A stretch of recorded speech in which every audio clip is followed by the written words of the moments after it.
Okay, but for real, though, can we get a fuck anxiety in the chat? Like, just one giant, massive fuck anxiety. That would be absolutely swell. And, with that said,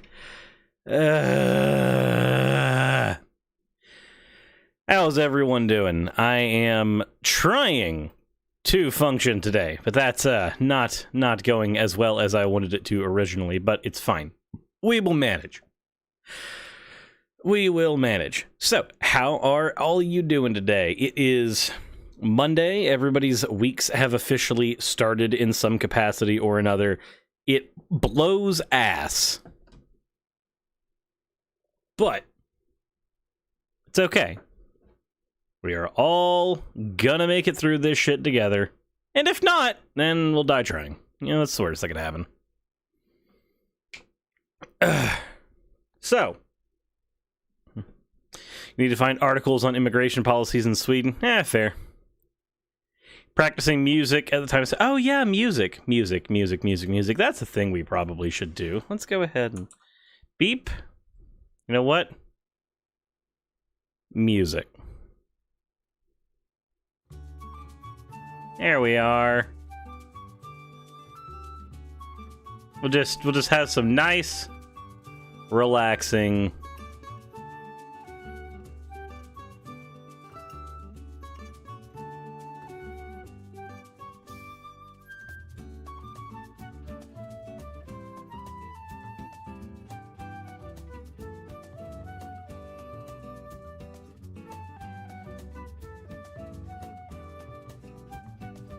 I'm sure it gives everyone massive elevator music vibes.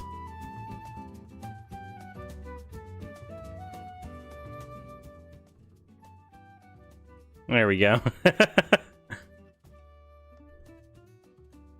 There we are. That's gonna put me to sleep. Ugh. Isn't that the first town in Sonic Unleashed? Yes, it is. That is Apatos. Apatos daytime.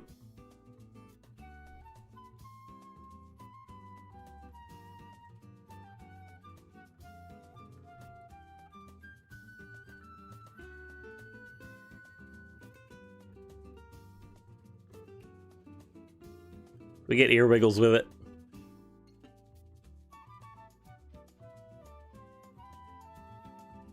There we go. Okay. Social anxiety prevents you from posting online. I know the feeling! Anxiety was the thing that was preventing me from actually getting, like, set up.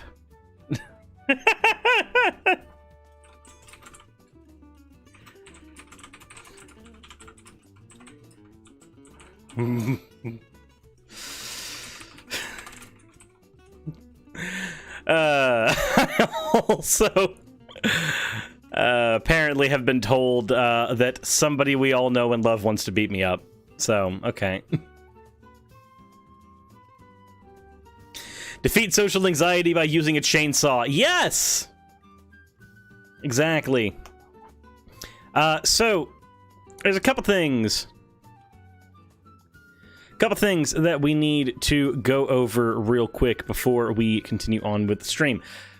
First things first, I need to point out that since we are doing fewer streams over on this channel and we are doing more over on the Twitch channel,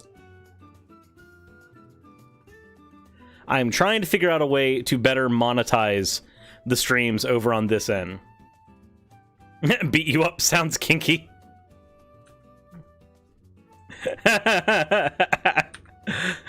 The duality of man.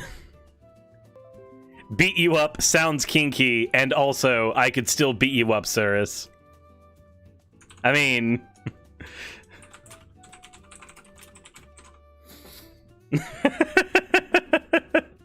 no, Lazy, you haven't missed anything. We just started.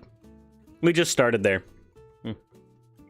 But for those of you who are channel members, I do want to let you know, again, if you have not already done so, check your emotes. You should have access to all of the new custom emotes that were commissioned last week. So if you have not done so already, I would highly suggest doing so. And if you are a channel member, go ahead and spam them in the chat. If you're not a channel member... I bit my tongue while saying that. Jesus. Why? Anyway, let's try that without the tongue biting. Try that without the tongue... Fuck! I did it again.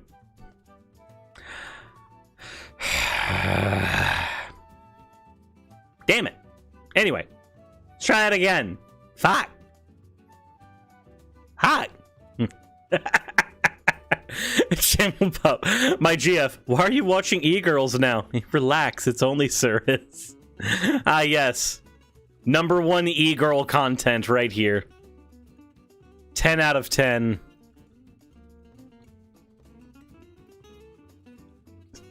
Tongue biting or accidental blep? Don't fucking look into it, you degenerate.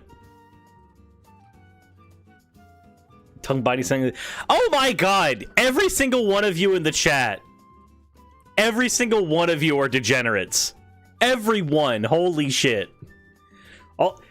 Beating me up is kinky. Me biting my tongue is kinky. Every single one of you needs to go to get fucking bonked and go to horny jail. Jesus. Shoutout Gaming, thank you very much for the $2 super chat. Hope you have an amazing stream today. I hope I do too. That would be kind of neat. My partner assuming I want e-girl content because I watch shirts. Oh boy. That squirrel looks familiar. Eric Knox has just donated $25 via Streamlabs. Take a deep breath, relax. You got this, friend. That $25 goes right into the bill fund because, well, I'm not gonna lie to everyone here about finances. Switching the channel format up to include the edited videos and cutting some of the streams down to allow me to do stuff over on Twitch has dropped channel revenue down by like $1,000 a month, which not fun. Not fun. But it does mean that I can do things at a better pace without going absolutely nuts. So that's kind of the reason behind that. Bleh.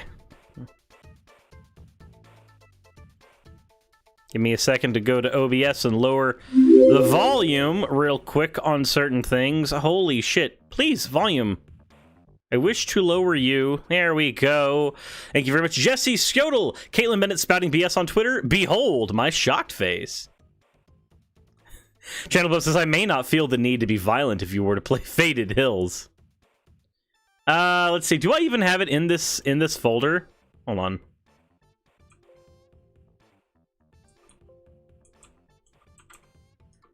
Is it in here? Wait, how do I not have Faded Hills in this folder? Hold on. How is that not in here? What the hell? Shoot me.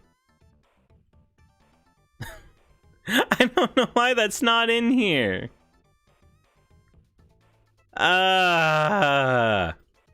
Fix.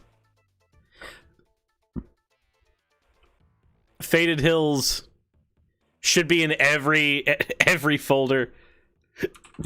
I wouldn't quite go that far. I wouldn't quite go that far, but I am trying to figure out why the hell. Why does all software default to max volume when you start anything? I don't know. It's horrible.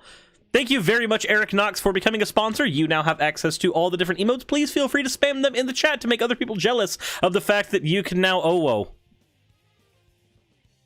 No, I will not be OWOing. That is a feature only for Twitch or also for Super Chats. Sonic Forces, why is your OST so fucking yeah? Morrow? No. No, this is not. We do not uwu here. Bleck, none of that. No uwus. Stop. Stop. No. Why? Why would all... Why are all of you filthy degenerates? Every single one of you.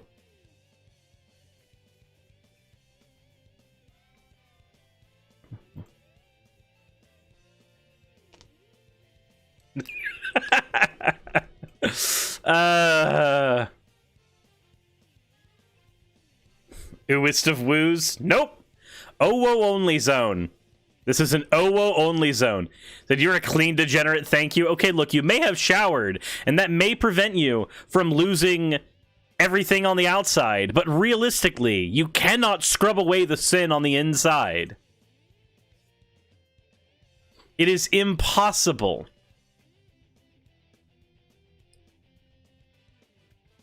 No amount of scrubbing will stop it.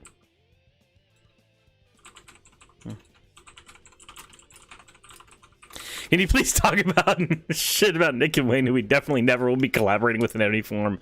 Yeah, fuck Wayne and his good editing, and fuck Nick and his catchy humor.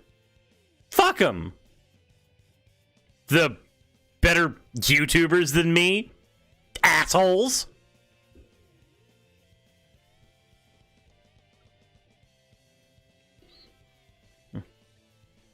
No segments have been missed yet.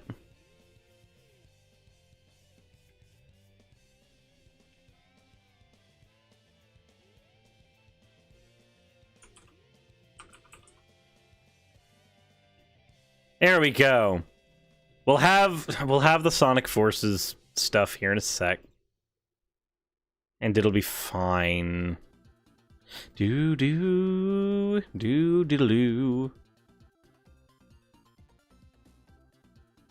Yeah, how is that not a thing that I had already? I don't get it. Fuck. Said fuck Nick and his terrible taste in 90% of things. Nick has good taste in most things. Batman v Superman and Spider-Man 3 Supremacy. Okay, look, let's not... I don't want to have to cancel you on Twitter.com, okay? I mean, we will. But... bleh. I can't wait till YouTube clipping is a thing.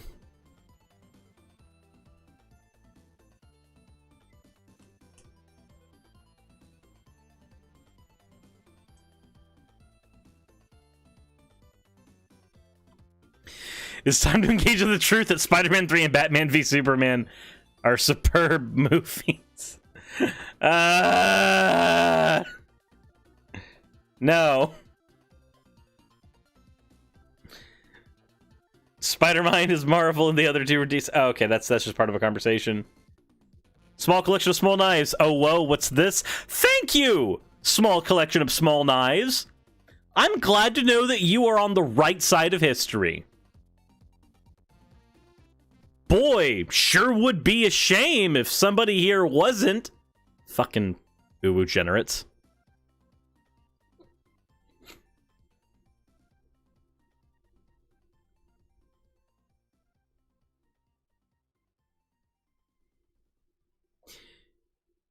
Let me see here. Why is this? This should be shuffle. Yeah. There we go. We have windmills behind us. You know what that means? Windmill Island.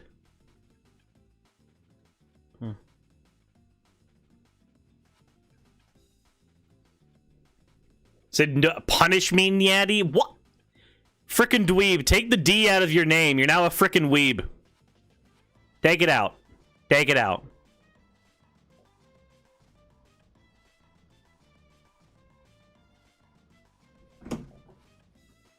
Not to mention, speaking of Nerf weapons, where the hell did my Spectrum go?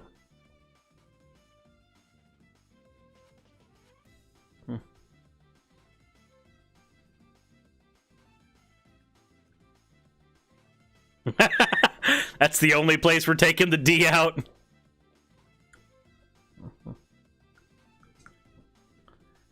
So Owo means Thoth, the god of knowledge.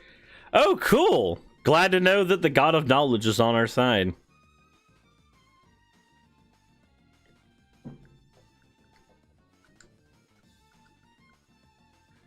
Both a weeb and a dweeb, what of it? Well, at least you own it.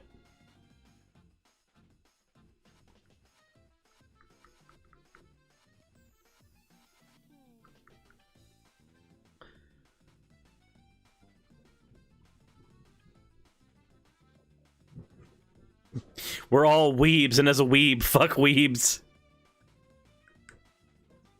Oh, said, what's Growlith up to? Growlith is currently outside enjoying all the area around the house without bugs. We just had Active come through and do the outside.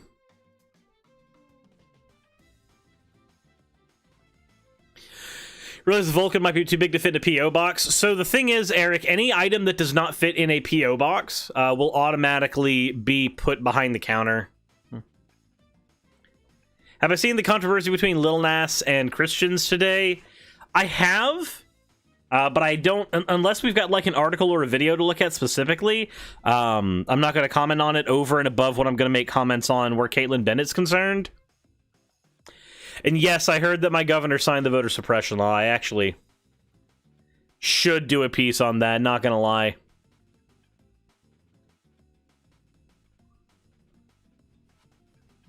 Love how I took some outdoor resume pictures yesterday, but it was cloudy, not super sunny. What the fuck? Yeah. Face tracking seems off today? How so? Is it like tracking the mouth more or tracking the mouth less?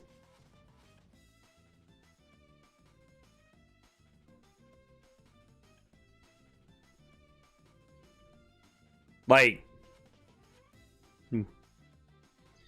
give this when my little dog was alive. He was the straight man in the duo. He was the one putting up with my shit.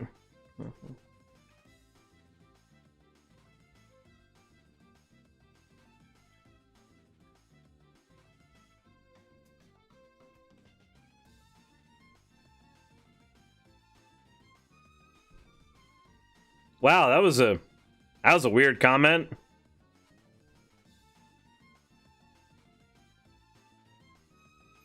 So, tracking the mouth less. Well,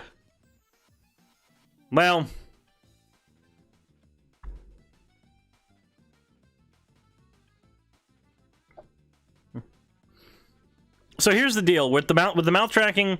We'll see what we can do about it, but it's gonna probably be later when we have our next model.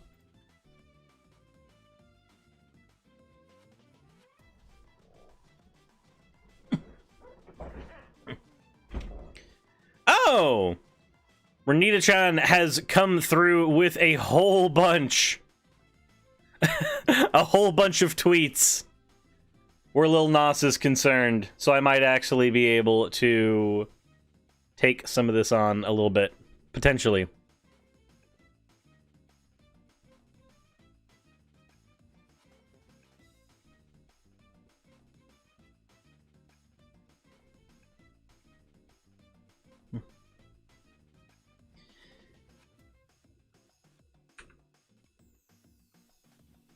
Pup, I'm gonna have to screen cap that, and we're gonna have to use that.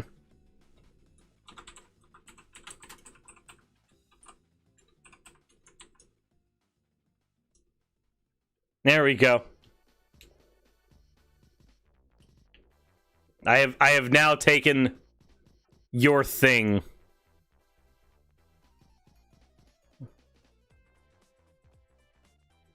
Do do do. Boo doo doo doo doo doo doo. Oh, also.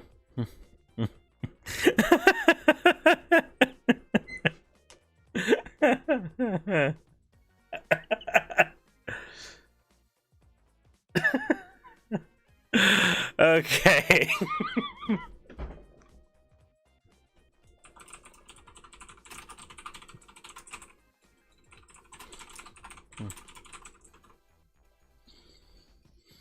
Okay. So, I'm going to throw out just a random thing. If we somehow magically hit 400 viewers today, which I don't think is going to happen, mind you. This is why I think I'm relatively safe in this regard. But if we hit 400 viewers today, as soon as we hit 400 viewers, I will do a fucking cover of that stupid-ass Fortnite Chug Jug song. Live in front of everybody here. Now, I don't think we're going to get 400 viewers. I think I'm 100% safe from that happening, but I figured I'd throw that out there. Like I said, though, I think I'm fine. I think I'm fine. I don't think it's going to happen. Oh, God, no. What's the Chug Jug song? Just look it up while we're doing this. Just look it up. They'll be fine. It won't torture you at all. What video do you need to watch 400? Time to bring out the sock puppets. Have you not learned thy lesson? Look. If there's a handful of things people in large groups have done for me, it is get me to the point where I can survive with this channel. There's poo cam confirmed. Oh my god.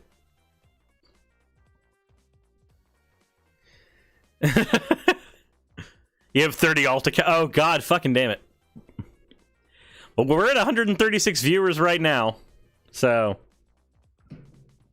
why did I just get a call from... Hold on, what? Hello?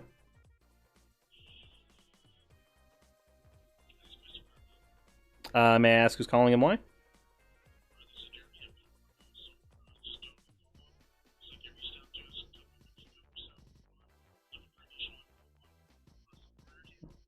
Alright, yeah, we're just gonna have to hit the no button on that.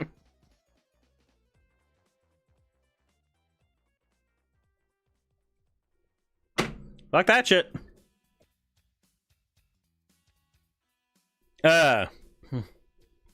Moderated a furry server, so naturally 4 out of 5 Chug Jug memes I've seen have all been GIF slideshows. Oh my god.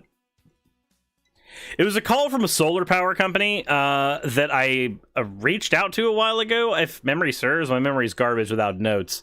And it's like, yeah, I'd love to have that conversation about, you know, getting solar power over here, but at the same time, I can't right now.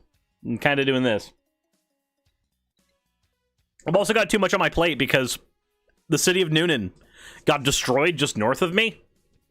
And I finally reached out to, or I finally, you know, now that it's Monday and everybody's in their offices, got a chance to talk to relief individuals in the city of Noonan, and I have a link on my phone now that I'm going to use during the Twitter stream, or the Twitch stream, when we do the 24-hour live stream, trying to drum up donations for Noonan. So, for any of you who would like to be part of watching the 24-hour live stream that is going to happen this week, because that's a thing happening this week now, I'm going to be doing a charity live stream trying to get support over to that city that's basically been destroyed. So, yay!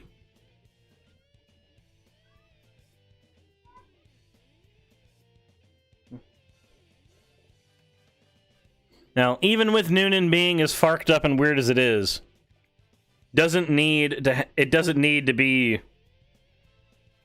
in tatters. There are real people who've been affected by this, so. Tornado. A tornado came through and touched down and stayed on the ground for 90 whole minutes. And just destroyed the entire downtown area. Like, there are people who I work with on this platform who have friends who lost their homes to the storm.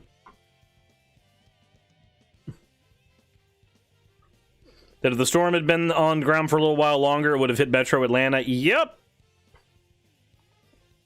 Yeah, it was scary. Did you say 90 minutes? Yes, I said 90 minutes. There was a tornado on the ground for 90 minutes.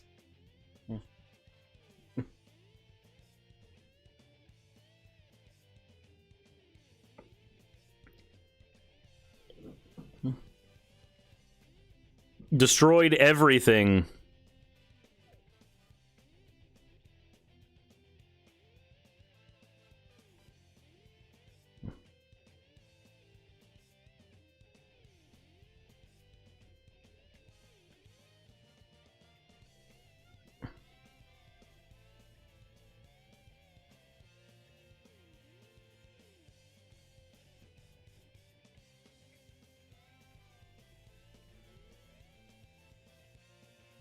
It's fucking wild. Didn't even get any kind of weather alert. It was weird.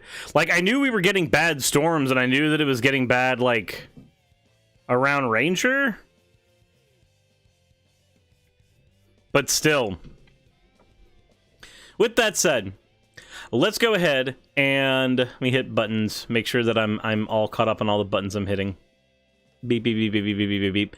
So, what are we covering first today? Did we cover Kaitlin Bennet first? Did we cover the poop pant first? Like, what do we do here?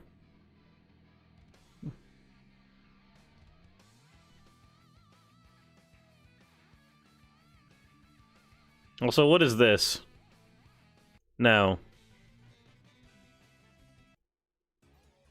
Said not her, please. Unfortunately. Play the sound clip, then do it. I have no idea what the sound clip is, so... I mean...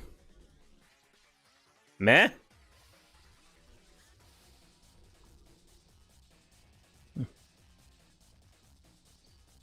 The ship ever given is now free. Oh, sweet. So the Suez Canal is no longer blocked up.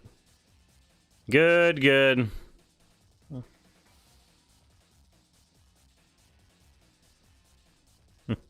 Lies, you know the one? I actually don't know the one. I have no idea which one you're talking about, unless it's something like ooh woo fucky wucky. Yeah, still no idea.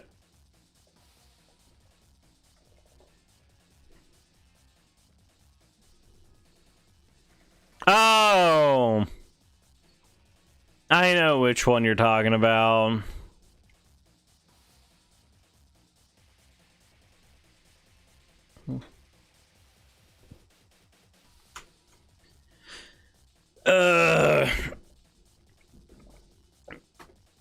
So there's some stuff to go over. This is concerned. Some of it's about Kaitlin Bennet, some of it directly involves her, some of it doesn't. For those who don't know the controversy going on with Lil Nas right now, apparently Christians are really, really angry about this, and they're not amused at a bunch of the stuff that he's been posting on Twitter and the Nike advertisements with like satanic shoes and all kinds of stuff. Basically, you know the old marketing technique that I mentioned during the Geeks and Gamers video, where you just piss off conservatives because you know they'll scream so loud that it's free advertising? Apparently that's been happening. But let's go ahead and look at this article from the Gateway Pundit. They have things like pro-Trump news.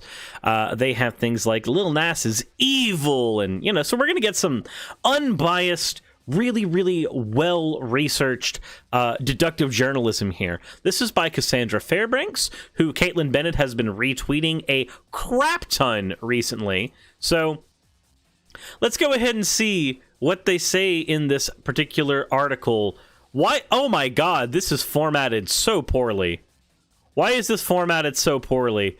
Oh, it's advertisements. Oh, ads are oh my god. I had my ad blocker on for a second and they gave me a warning about like how I shouldn't have ad blocker on. I see why they needed the ad blocker. Jesus Christ. They must make 100 videos per they must make $100 per person who visits this area just based off of the like pennies they make off of every one of these 10,000 advertisements on their page. Okay. So the title of this, as best I can read it, is Satanic rapper Lil Nas says he might rape gun girl Kaitlin Bennet's father during Twitter spot. Now, here's the thing. This is a change in the article's name, because if you look at the original here that is posted and cached by Twitter, It is satanic rapper Lil Nas has threatens to rape gun girl Bennet's father. Now, first of all, the funny thing here is the typo. Has threatens. Or Lil Nas threatens. Never mind. Lil Nas threatens to. That's not a typo. I just can't read. It turns out I'm incapable of doing my job. So, now that I've proven that I am just as inept as Cassandra Fairbanks and Kaitlin Bennet combined, let's go ahead and continue on even footing. So they've obviously had to change the title. Now, why would they change the title before we even get into the article itself? Well, there's this lovely thing called libel. There's a difference between he might threaten and he has threatened. And the difference between these two should be pretty obvious for anybody watching, okay? Should be very, very obvious. This is self-protection at its finest. Let's go ahead and take a look and see what is said in the article. Jesus Christ. So, he might rape gun girl Kaitlin Bennet's father during Twitter spat. He might. Now let's see if we can actually find the words rape anywhere in here. So, in this, it's weeks like this that I'm thankful to be blocked by Lil Nas X. Okay, so she's blocked by Lil Nas, which is, neat, I guess. The exchange began when Bennet tweeted that she was happy to be blocked by the rapper who made headlines this week for satanic sneakers containing human blood and a music video in which he gives Satan a lap dance. Satanic sneakers containing human blood. Now, I heard about this, but I didn't know if they actually did. So let's see here. Lil Nas releases Nike shoe dedicated to Satan with a pentagram and human blood in it. Let's see here. Where does it say human blood is in these, though? Satan shoe contains 60cc ink and 1 drop of human blood. So it's literally just a single drop of human blood for the giggles. This is pure marketing. This is pure marketing. Like, yeah, okay, so the single drop of human blood, but like diluted with so much water that it doesn't even matter anymore. It's just marketing, dude. These morons want a capitalistic free market, but then when shit like this happens, suddenly they want to cancel everything. Like, dude, shoes with human blood in them, that's just funny.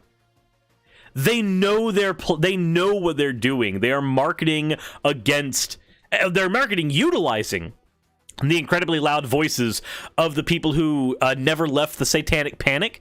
And if you want to hear some of those old school voices, then please go ahead and check out the video that me and Prophet of Zod did about a week and a half ago about how Pokemon is satanic. So let's go ahead and continue the article itself. Things escalated quickly from there after the block, where Lil Nas tweeted, "I see your tweets, shitty pants," and Renita-chan has actually made certain that we have that tweet available here for viewing. If I can just open that one real quick. There we go. I see your tweets, shitty pants. She will never be able to live down the crapping in her pants debacle. It's something that she will never be able to escape. See here, referring to an internet meme in which feminists on the left have spread a photo of a half-naked girl that had an accident and claimed that it's Kaitlin Bennet. Okay, so I'm gonna go ahead and say right now, they have feminists in quotation marks here on the website. I'm gonna go ahead and say this right now. Feminists do not have to support all women. They don't. They have to support egalitarianism. That's where it ends. Egalitarianism for the different genders. Now, if you have somebody like Kaitlin Bennet, who is a raging anti-feminist, then it makes sense that you would go, hey, no, this person's probably an enemy to our cause. We're going to meme her. That makes perfect sense to me. That's not a contradiction with feminism. Being a female does not suddenly make you have this magical shield where feminists will not go after you anymore. It doesn't work like that. But people like Kaitlin Bennet do believe that, you know, allegedly there are some genetic predispositions that might make her a little bit better or worse than other people. That's just... it's Nazi shit. Let's continue. You read that correctly. The same group that claims to defend and believe women has used revenge porn of some unknown girl passed out at a party to shame Bennet for her politics. Well, here's the thing. Look, that's not necessarily revenge porn. If you post a picture of somebody who is in a bikini, they're technically half naked, but that's not revenge porn. Okay? And again, you can defend women's rights and still go after somebody who happens to be a woman. Said not one to back down from a fight. Bennet fired back saying, "The guy that takes it up the ass from Satan wants to talk about shitty pants." So we should probably go into why this matters. If you remember from the gay conversion therapy episode that I did recently, there is a giant misconception that apparently when you have anal sex, it will necessarily lead to there being shit all over your dick and all this other fun stuff. Okay, so let me go ahead and clear the air here. We're going to move away from PG-13 territory for just a moment here. If you clean up before having sex, this ceases being a problem. But conservatives don't think about that because despite how often they think about anal sex, they don't seem to think about the mechanics behind it very much. But that's okay. Far be it from me to take any of these people seriously and think that they've thought these things through very well. Said Bennet, following up by asking the rapper if he still sees his dad. Now, why would this be a tweet? Well, Lil Nas is black, so it makes sense that the very first thing she would go for is a, "Have you seen your dad?"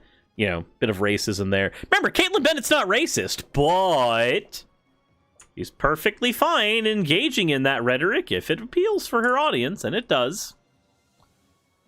So then we get the vile rapper. Okay, so let's just go and say right now, it's not vile to make fun of the way people engage in sex. It's not vile to make fun of trauma related to having or not having a parent around as you're growing up. Those are not vile, but you know what is vile? Saying that he might fuck your dad. So I'm going to say this right now. Okay, listen here. All of you pussies, absolute pussies, who look at this and think this is the end of the world, most horrible thing ever. Kaitlin Bennet stumbles on this video and suddenly, oh my god, this is the worst thing. None of you, not a single one of you, would have survived on Xbox Live. Not one of you. Every single one of you would have turned on that console and immediately thrown it into a blender because it hurt your feelings way too much. And you know what? I get it. People are toxic. But this is the equivalent of a your mom or a your dad joke. Seriously, exist in the online gaming space for more than 2 seconds without at least somebody saying how they're going to fuck your mother. Just think about it. Just think about that for just a second. The lowest bar of fragility is being able to just handle an online gaming space. And Kaitlin Bennet and her constituents can't even manage that. They can't. But it gets worse, because here, Lil Nas just threatened to rape my dad. Sounds about what I'd expect. So let's think about this for a second. You're Kaitlin Bennet. You are one of the larger political commentators on Twitter, on YouTube, etc. You are the type of person that, for some reason, people respect? I don't know why. I don't know why that would be the case. But it is nonetheless the case. It is nonetheless the reality that we live in of this hellscape. Sean Head was right. We do live in a hell world. So let's go ahead and go into why this is a problem. At no point in a tweet like this, "I might fuck your dad," is a lack of consent implied. There is no implication of that. Kaitlin has to pull She has to literally ass pull the rape out of this conversation in order to get to it. She can't get to it naturally. Again, the lowest bar of internet discourse is just handling online gaming chat rooms, handling the Call of Duty, Halo, League of Legends, Fortnite kids. Kaitlin can't clear that and immediately hides behind the he's threatening to rape my father. Oh no! Okay, so Kaitlin, I understand that context is something that you do not get. You simply cannot fathom. But at no point in this did she actually say that. Now, or at no point did he actually say this. So let's continue the article. She said, Lil Nas has threatened to rape my dad. Sounds about like what I'd expect. Well, why would she expect that? Why would she expect a man who makes music and raps to be a rapist? You and I both know why. I don't need to answer this one, honestly. I don't. Just think bell curve and you'll get closer to the information than you wanted to be. So, the Columbia Bugle then says a sane country would make it illegal for Lil Nas and his handlers to corrupt and destroy America's children. This is satanic panic shit. And again, if you want to be a capitalist, if you want to be okay with marketing, then you should understand when you're being used for the marketing. When your social activism is being abused for the sale of a few sneakers. None of these people understand that. None of these people get that. They are so terrified of the word Satan, of the idea of an imaginary enemy, that they are willing to be free advertisement. So just a couple of months before going full-on satanic and now threatening to rape people's fathers. Oh, really? Is that a thing? You know, you changed the context in the title to save yourself, but you didn't change it here. Oh boy, sure would be awkward if a whole bunch of people on social media were to find this and potentially throw it at some lawyers as a potential defamation argument. That would be, wouldn't it be a shame if that happened? So Lil Nas was celebrating the fact that his base was mostly children during an interview with NPR. He recently wrote a children's book called C is for Country, apparently based off of his hit town, Old Town Road. That wasn't the musician's only attempt to make sure he had a young fan base. Is it his attempt to have a young fan base or his handlers? Because when you are part of the multimedia music industry, you're going to have media managers who are going to check into your PR, check into everything you do, and try to see that your demographic is as good as it can be. Country Road became a meme. And if there's one thing that the internet has taught me, is that the younger you are, the better you respond to memes. And the easier it is for you to understand them very quickly, because it's a part of culture that simply didn't exist for a good majority of the time I was growing up. And I know that it's a thing that people are growing up with now. It makes more sense to them. It makes entirely more sense that a song that turned into a giant meme would also end up with somebody having a younger demographic. In January, NPR reported saying that Lil Nas X says children are his core audience right now, and that's okay. Reaching kids on their level has been a big part of a public persona of Lil Nas X since last year. Last spring, he did an appearance on the Not Too Late Show, singing the theme song with his host, Elmo. Leading into the holidays, he did a virtual performance for the online video game platform Roblox, reminiscent of the Travis Scott Fortnite concert in April. Roblox has a huge younger audience, and the company says habit users are under 13, and Lil Nas concert alone drew over 30 million visits. So there's a thing here happening as well, okay? And I want you to notice it. This is the thing Kaitlin Bennet is going to try to do. This is a thing that this article's trying to do, and it's a thing that we need to be very cognizant of. It is meshing something somebody does at one point with something they do elsewhere. So, for instance, Country Road. That song, that music video, is perfectly fine for a child audience. There's nothing wrong with that. But Lil Nas grinding on Satan's dick? Maybe not as great for children to see. Maybe that has some connotations that they don't need to be worrying about at 12, 13, 14, younger. So, what happens?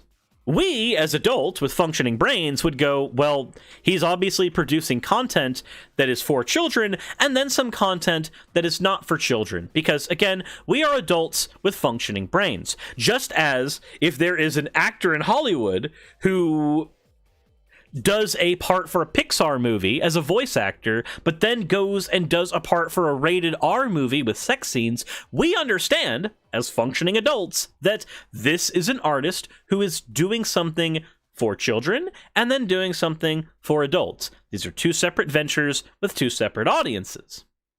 Apparently, that is not something that people like Kaitlin Bennet and people like Cassandra Fairbanks can understand. And I mean, it comes back to Kaitlin because she's the one retweeting all of this constantly lately. They don't understand that as an artist, you can have different demographics. If I do a video on my channel that is specifically about philosophical arguments for and against a god, which is a thing that I do, who is that for? Well, that's probably for the atheist and religious people in my crowd, the people who come for that content. But if I do a video that is about politics, I'm talking about things like affirmative action, I'm talking about things like hostile architecture. Is that necessarily for that other crowd? Probably not. Some people in that crowd might care about this as well, just like some people might like Country Road and might also like a rapper grinding on Satan's dick. Who knows? But at the end of the day, creating content that is made for two separate audiences is a thing that practically all artists deal with. Think of an anime artist for just a second. Think of an anime artist who draws giant, busty, looted out hentai. Think about this person. Now, what happens if they also draw a little chibi version of a character from let's say just like Teen Titans Go or something? They draw a little chibi of a character from there, a show that's mainly targeted at kids. This little chibi is going to appeal to kids. Is this person trying to indoctrinate 12-year-olds who like Teen Titans Go into the magical world of tentacle hentai? Probably not. This is an artist doing two separate things for two separate audiences. But what do you think? Let me know in the comment section below what your opinion of all this is. My opinion is that I don't know exactly how safe this whole thing is from... Oh my god, there's even another part of this. She retweeted Vosh. Bennet is strongly underestimating her dad's willingness to fuck Lil Nas. She says it's nice being hated by all the right people. This guy is a literal pedophile and says child pornography should be legal. Those are not things that Vosh has actually said, but it is neat to see Kaitlin Bennet trying to fight Vosh. I'm not going to go into why that's not what he said. This isn't a video dedicated about Vosh, but just know that every single time this stupid thing comes up, it never works out well for the person who's claiming it. So, I don't know. You guys let me know in the comment section below. What do you think? Do you think that Cassandra is fine with the article that she wrote? Do you think that it's perfectly safe and she's not going to be hit with a libel claim at some point? Do you think that Lil Nas is in the right in all this? Do you think what he's saying is, just funny and edgy? Or is it bad? Do you think that he actually meant to say he's going to forcefully sexually assault Kaitlin Bennet's father? And what do you think of Kaitlin Bennet's place in all this? She is the focal point of this entire conversation, both in instigation and everything else in the way that the article's written, from the perspective of somebody trying to stand her, from her retweeting this, all that stuff. So you let me know. Go ahead and let me know in the comment section below what you think. I'm going to also go ahead and say that if you are watching this and you have not gone and followed me over on Twitch yet, I would highly ask that you do. I wouldn't say recommend because I don't know how much of that I can recommend.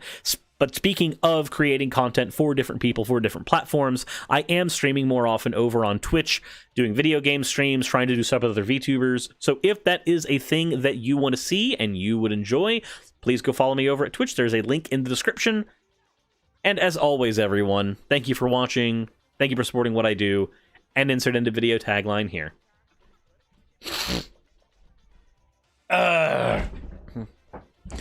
Lazy says Old Town Road is good, and I'm willing to be canceled for having a correct opinion. I mean, look, I'm not going to tell you. I'm not going to tell you what you can or can't like. One sec here.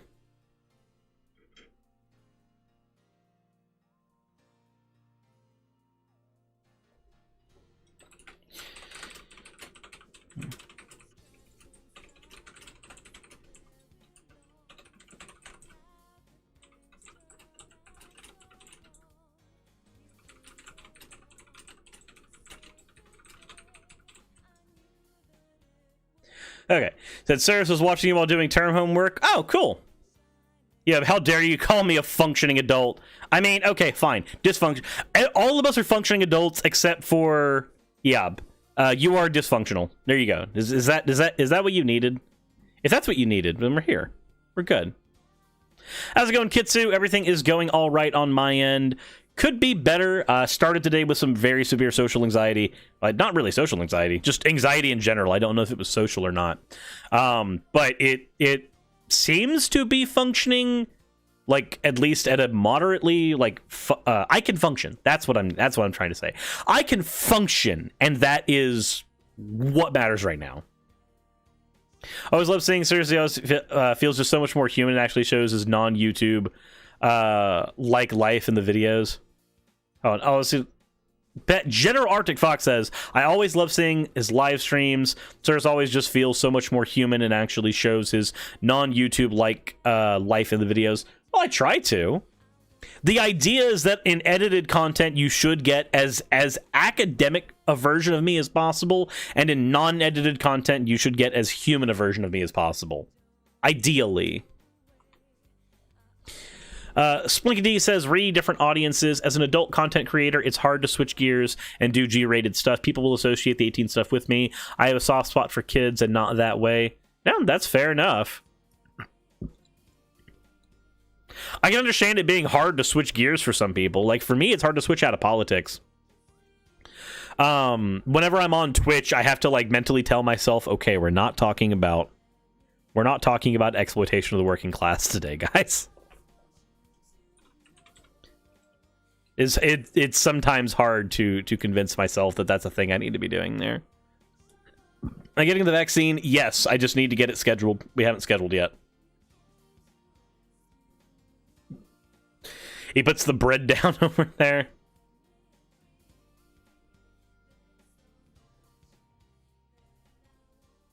Ah! Neck, why?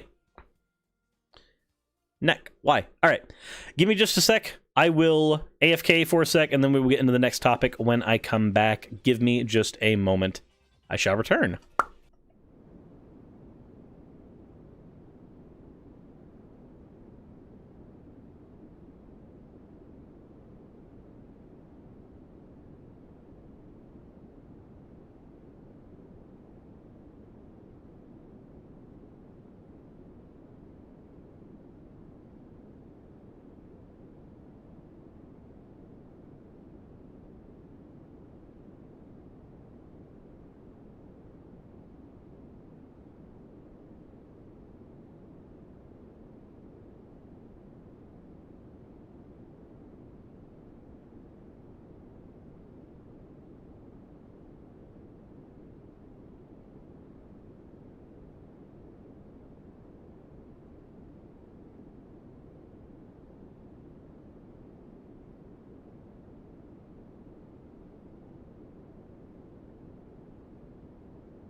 Okay.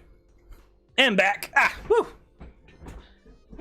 Whoop! Ah! Why did my thing fall? Damn it! Ugh. Okay.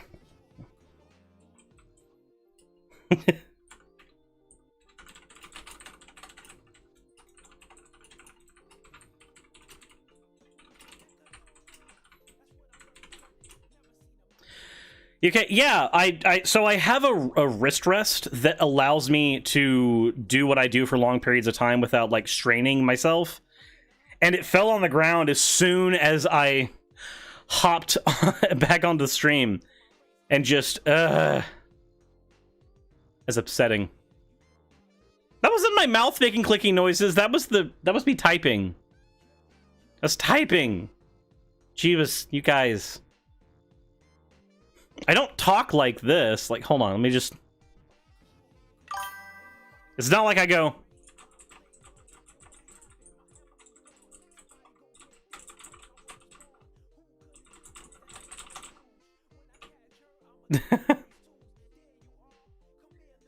Also, thank you very much, Adriel Claffin, for subscribing.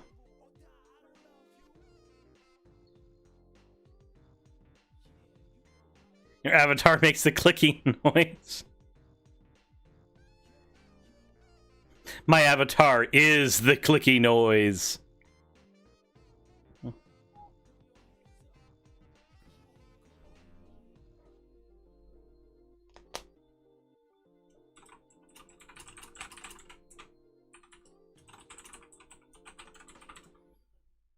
He's speaking Morse code.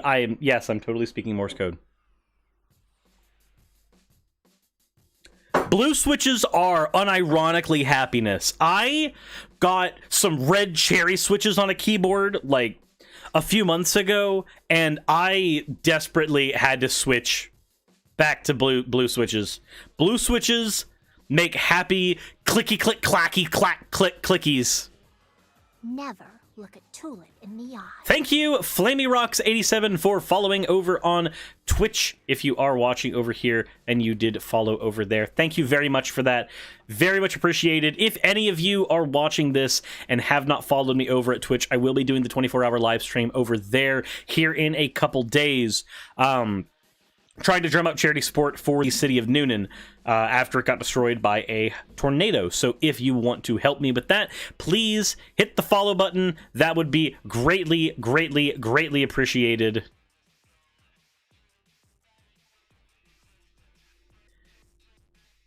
Give me just a second to grab stream. No. Music. As we listen to this music.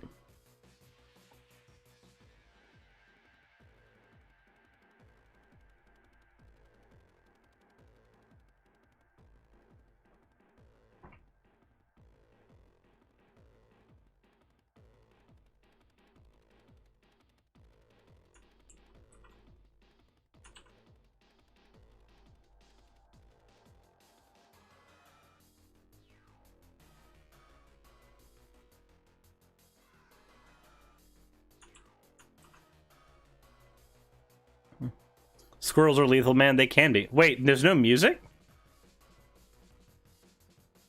You know what? I can fix that. Just...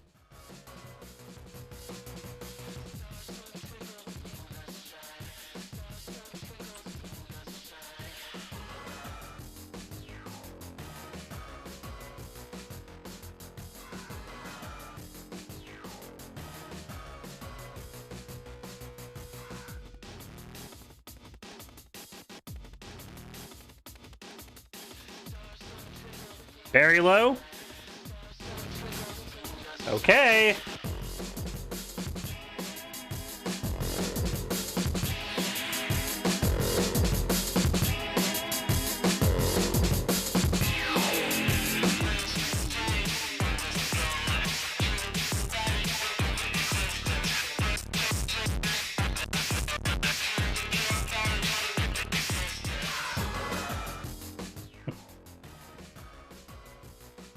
I mean, y'all asked.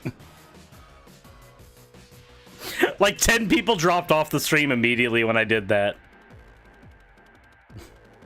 Not surprised. You turned up too loud. Sirs, looks like we're about to engage in a boss fight with him. Wait, hold on. I can do it. 1 sec.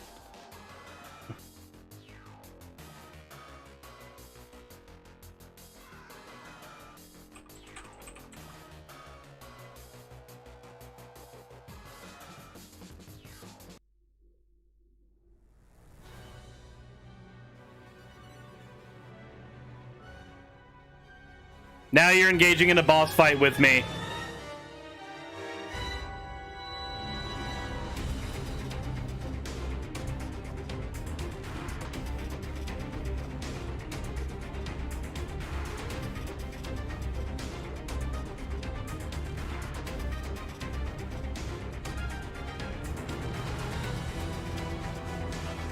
And now for the actual boss music.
Okay, somebody requested what would my third form music be?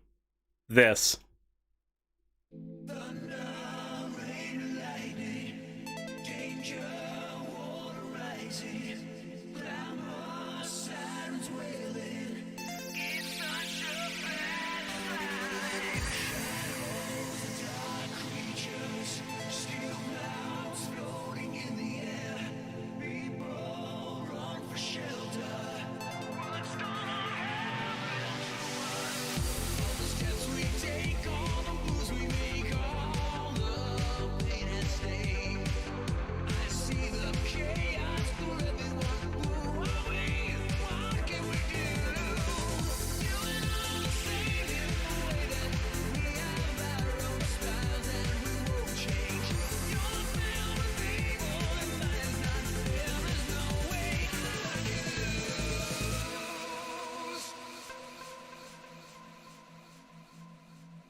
Yeah, this would definitely be my boss fight music.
Okay.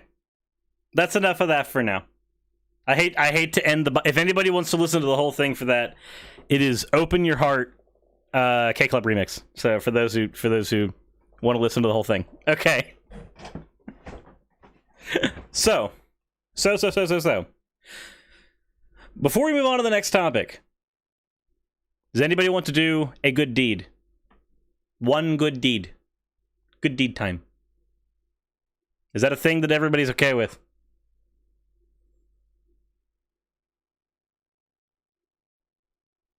How you doing today? I am doing okay, SharkTanko. So what we are doing is we are going to make sure that there are eyes on a particular YouTuber's content. We're still going to continue our stream. We're not ending.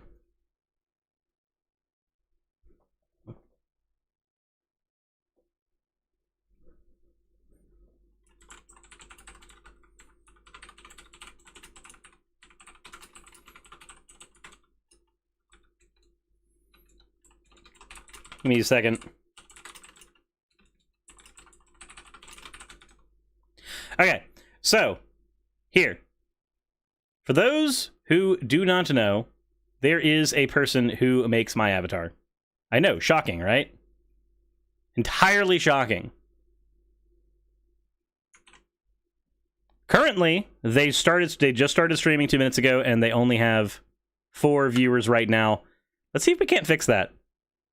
Like, I'm still going to be continuing, but I want to make sure that we've got some eyes over on their content because I want to make sure that their streams continue performing well.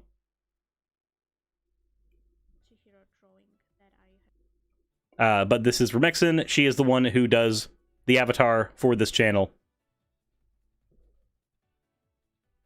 And she's also listening to Sonic music. I got the ref. Bold of Cirrus to assume we have eyes. Oh, thank you. Not sending bombs. I also think he's pretty cute.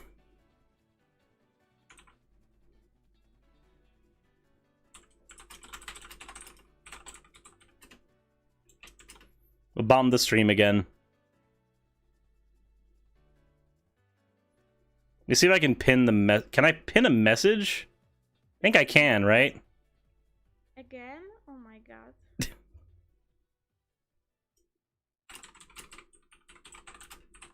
Doris, really? Again? Thank you.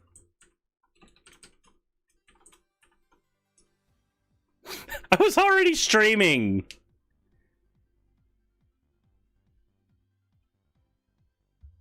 Hello everyone, hello. On.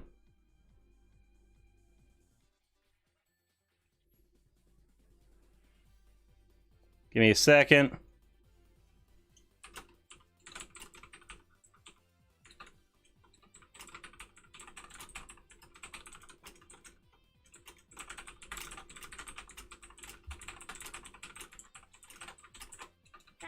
Thanks, Cerise. I really appreciate that. Like, I did not mean...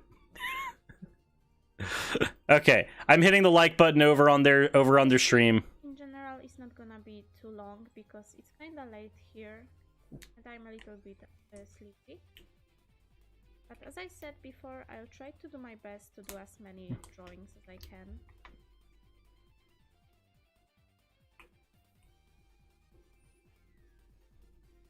Stream out hazy every time I've ever commented there. I could...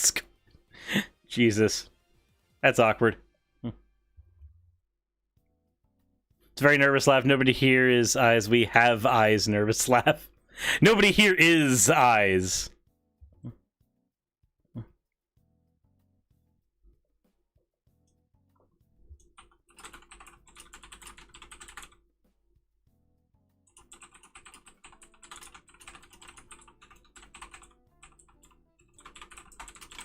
I love the work you did on Cerise's avatar. Thank you.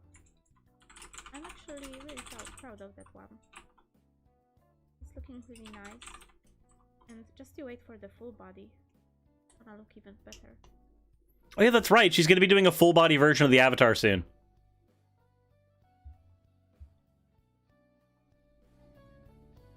So for those of you who like the avatar as it is, just wait until there's a full body. Anything for the mother of the unblinking one. Thank you. All praise the mother of the unblinking one. You know, guys, I never really thought I would be responsible for starting a cult.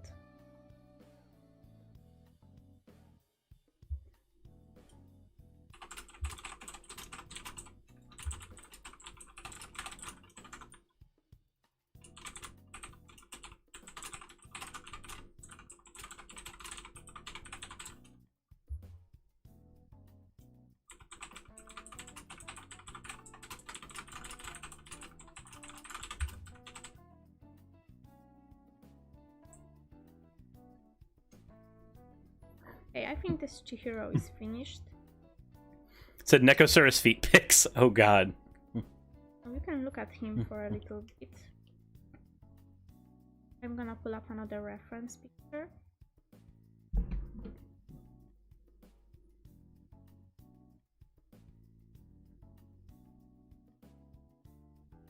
We'll be here for another 2 or 3 minutes and then we'll get into the next topic, everybody.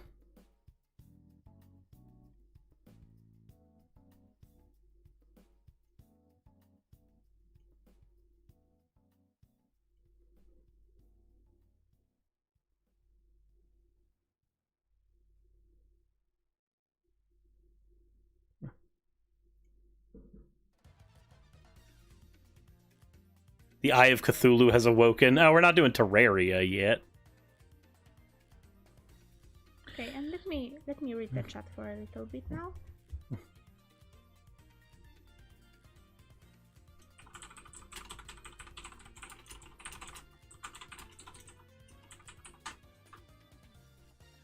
I would also like to say the Raz's avatar looks up. Yeah, I love that one too. I'm really proud of it. And yeah, you'll see the full body version. It's gonna be even better.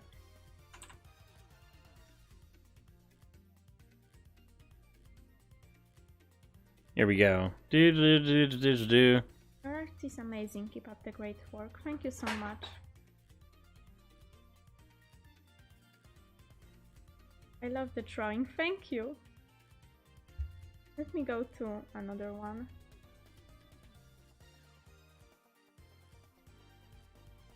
So someone requested Metaton from Undertale. So let's draw him. But I really want him to have some sort of special pose. He deserves it. I'm not sure what exactly I'm going to do. You're gonna get toe pics drawn first. Oh god. Thank you. I really appreciate that. There's certainly a lot of chat. Yeah. Thanks, Cerise. Thank you. Rimixen, are you responsible for the physics at all? Yes, that is my fault. Yep. Exactly. Metaton. Yes, Metaton, Cerise. I'm just really wondering what to do with. Live on live. For now. Rimixen is the one responsible for drawing my avatar, and I'm trying. So here's what I'm trying to do. I'm gonna pause her stream for just a sec.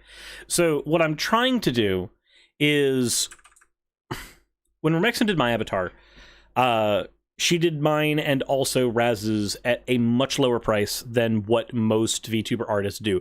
Generally, if you want to get a VTuber avatar, especially if you're trying to get it rigged, it costs $500, $600, $700. Like, just a ton. When she did mine and Raz's, she did them for around $100, which is madness. I've been trying to point out to her like that her work is more valuable than what she's putting into it. Because of that, I'm trying to do everything in my power to give back, because I could not have afforded a VTuber avatar, especially not one with physics and expressions and everything else like this one has, without the help afforded to me, or without the help afforded to me by Rimixen. So I am trying to give back as best as I can. Just as when Raz starts streaming again, I'm going to be doing the same thing for her because she's my partner, and I couldn't have even started my YouTube channel had she not been here.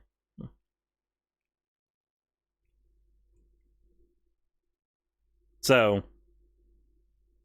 like, it's just one of those things where I want to try to help out, and this is the best way I can think of to help out in situations like this is by using my platform to shout out other people's platforms. On top of that, I believe Rimixen is going to be one of the collaborators on the 24-hour stream for at least a bit of it. Did you do Miss Peeps? No, Miss Peeps' avatar was done by somebody else.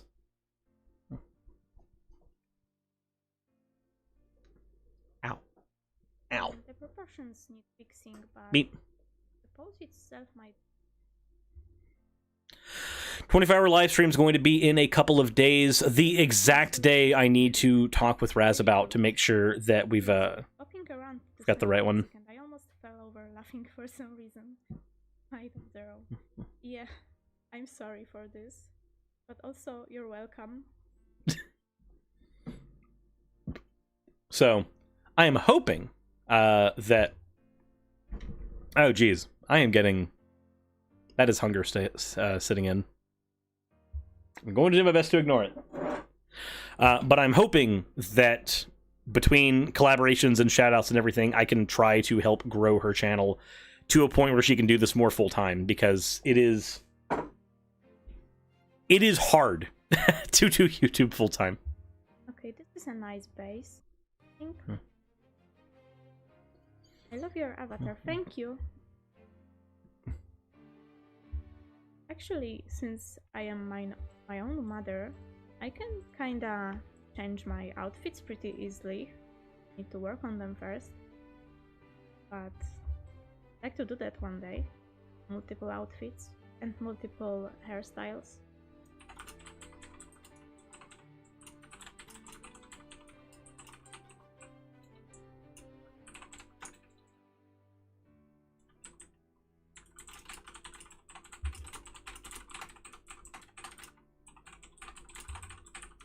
Oh god. Oh god. Polish. Rimixen is Polish. But she just gave me an idea. I think I asked this before, but let me ask. What if I had multiple outfits? So, speaking ability is all very good, but let me ask again. Do you guys prefer watching Let's Plays or streams? For games in particular.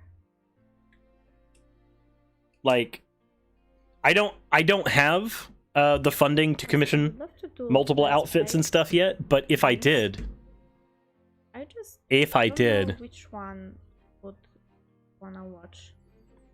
Oh god, no.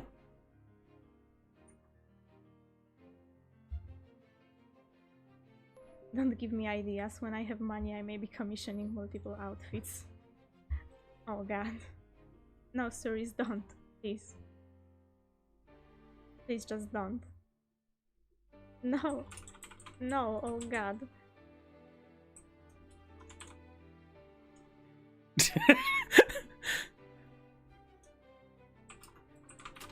think I actually drew Metatron a few times.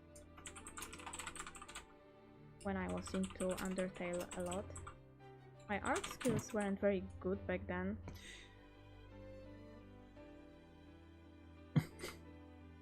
So he wasn't really that fabulous. I need to fix that now. Oh god. You're gonna need a virtual closet for the clothes, apparently. Oh god. Why? Okay, just another couple minutes. Twitter DM with something scary from my chat. I'm scared. Oh dear. Oh god, that is scary. You are correct. Sure thing. Hey sirs, how you doing? You should look into Paradox Institute. Is making bunk arguments about gender and sex, and people are actually trying to use it as proof. No, please. And also magical girl Neko Mimi Suris. No! Please. I don't wanna. It's gonna be so much work.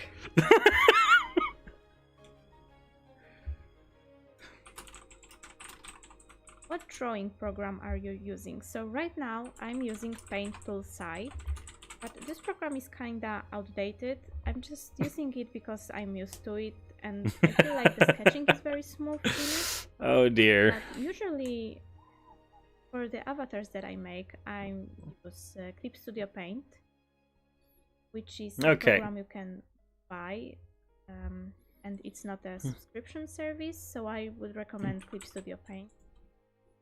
This program you can also buy just one time, but it's not really developed anymore, so it's missing a lot of features that... You know, every outfit would probably cost me like $200 to have made, if not more, because they would be full body outfits. Just... I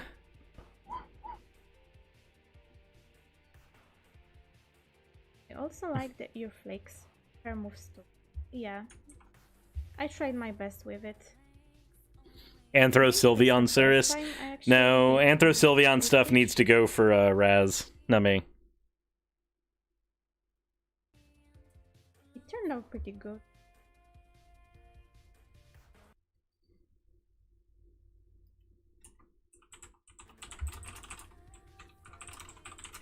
What about the maid series? No, please. No. Do you really want to see that? Ask yourself first. Wait, did we actually get made fan art at some point? Hold on. If Suris wants it and he pays me, then I'll do it. Of course. I already started a cult. There is no backing up from this now.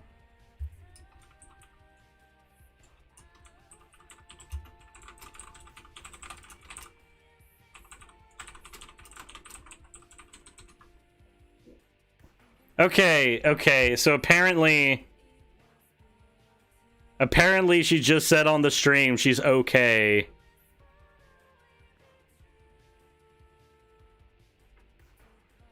So, how much does she charge? So, holy shit, how much did I pay the last time? I'm only drawing with one hand and with my phone with the other. It's surprisingly difficult. I do not remember. Cute. I'm liking how this is turning out.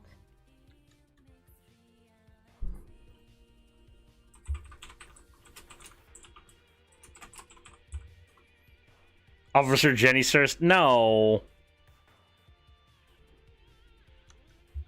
Rimixen has a Fiverr page, but if you get anything through Rimixen... In the chat. No, wait. What are you saying? Oh, God.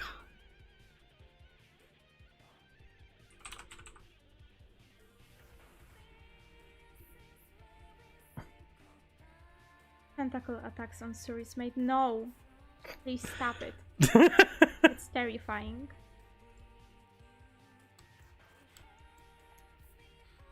Sorry, I have to go now. Sorry to leave. That's no problem at all. Don't worry. This stream isn't gonna be very long anyway. Give me a second. Suggested that full body Neko Suris should have a... Oh god, no, I'm not reading that. I mean, you might be onto something actually. I would need to do a whole stream just fundraising for outfits at that point. I think people would actually donate for that cause. Sadly, probably more willingly than for charity. Well, it's very sad, but that's probably how it would go.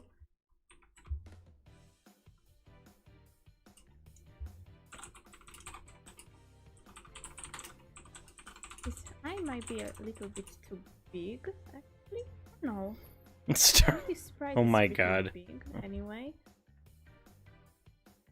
think it's fine. Okay.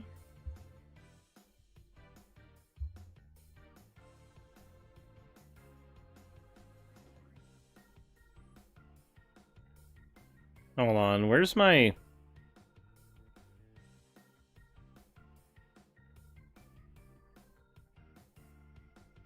inbox? Okay, you guys were asking about Rimixen's Fiverr. Shining armor. No, do you know how bad it is to draw armor? I mean, it's so difficult. It's annoying as well. Please don't let me do. Don't make me do this. On here, this is Rimixen's Fiverr, everybody. That one is bad. No lie, I'm not even sure how you use that word actually. Bay, right? Lie. I mean, yeah, look at him.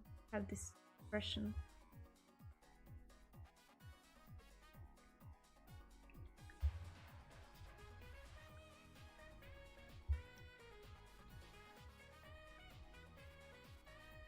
Guys, what are you saying? Please, stop it.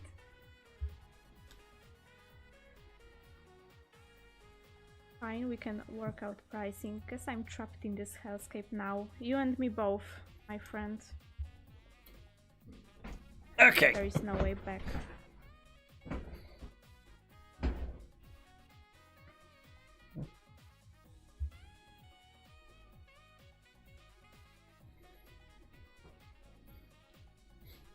Captain Series is good too. Jesus.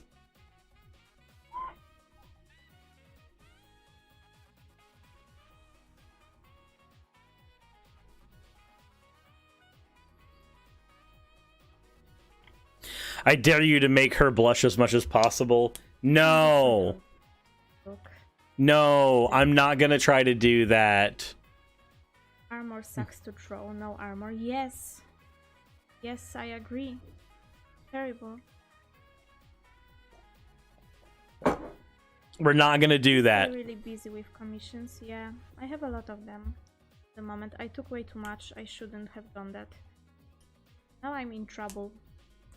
But I'll be fine. I will work through it.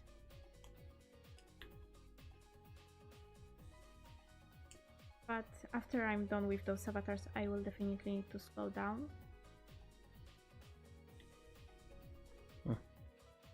Sarah's in a non-copyright claim Lulu outfit. Oh, Jesus.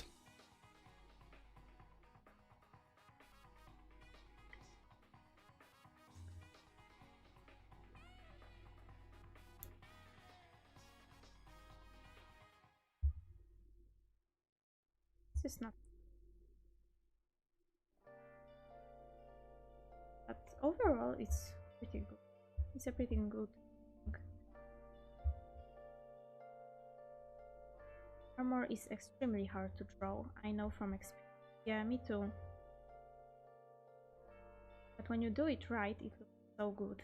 That's very true. But you need to do it first, and it's so annoying to do actually. Okay, so I need to find in... to be avoided at all costs.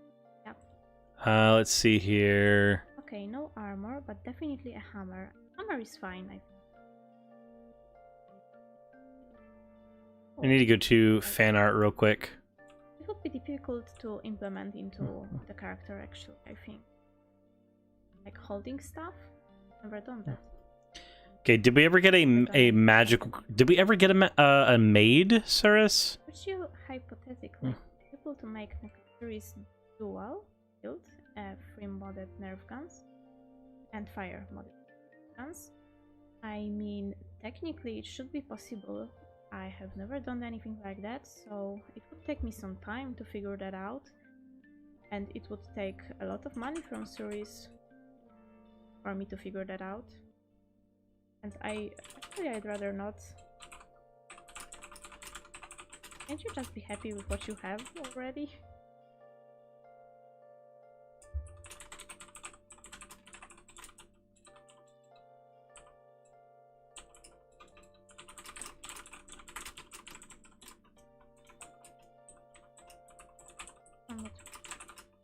I'm gonna struggle with this. Start with the... Oh, maybe...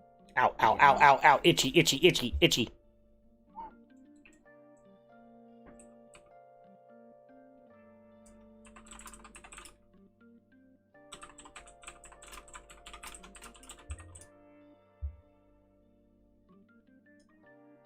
higher.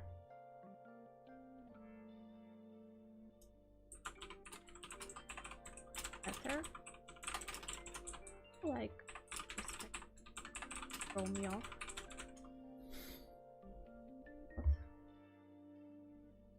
Okay, let me see here.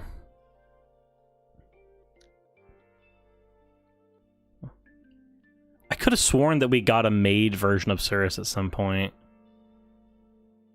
If not... Okay, hear me out, Cirrus, but however Rimixen wants to draw Cirrus, you know what, I would actually really like to design an outfit. Just design an outfit for Cirrus.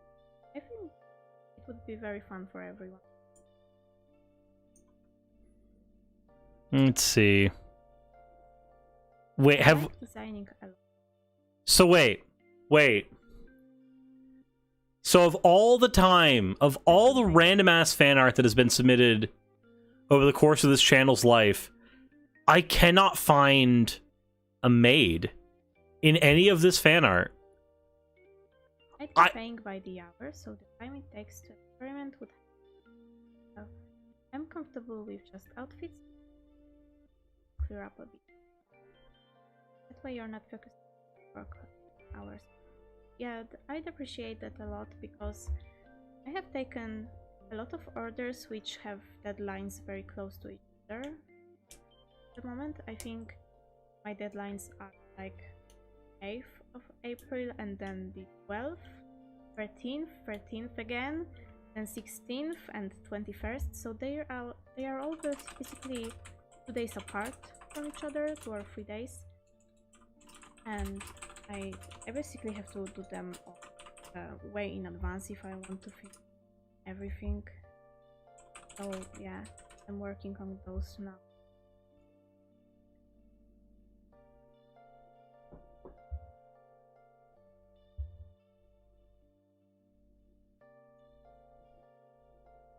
I have taken things to at this moment. Streaming. Said if you had all the money, you'd commission Rimixen to draw her own avatar just for her. Well. Yeah. And commissions, a lot of them as well.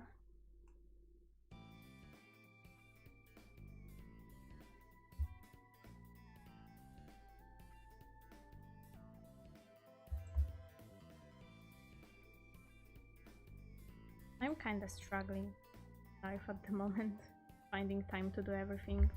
I also have a lot of anime to watch and games to play, and I just for those. I wanna do edited content for my YouTube channel as well. That's gonna take a lot of time.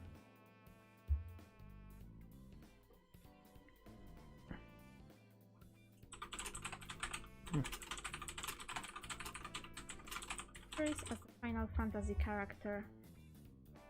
The outfits from Final Fantasy are really cool, actually. Would be fun to draw.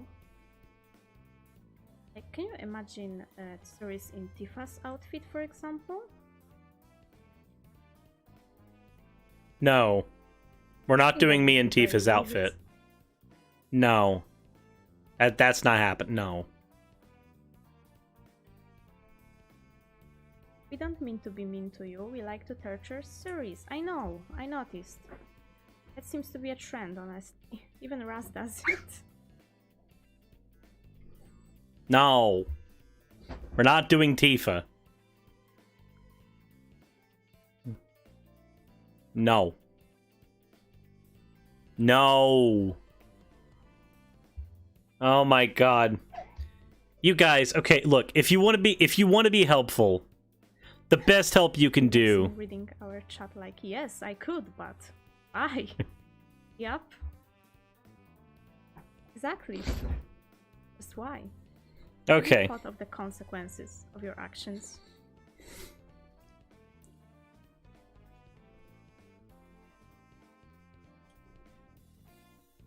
How in the hell are you going to finish all those? That sounds like hell. Yeah. I'll be fine though.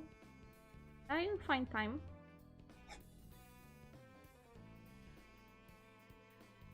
There's, you know, the Eastern break. hopefully that will be enough to finish all those. Hopefully. Up a little bit. Or like I could put in the time and effort and resources, but why? For money, mostly. God. You know. I could do it. Could get money from it. But do I wanna sacrifice a part of it to do it? This is the question. I mean, by this point, I'm way too deep in this. As I said before, there is no going back. Okay. Okay.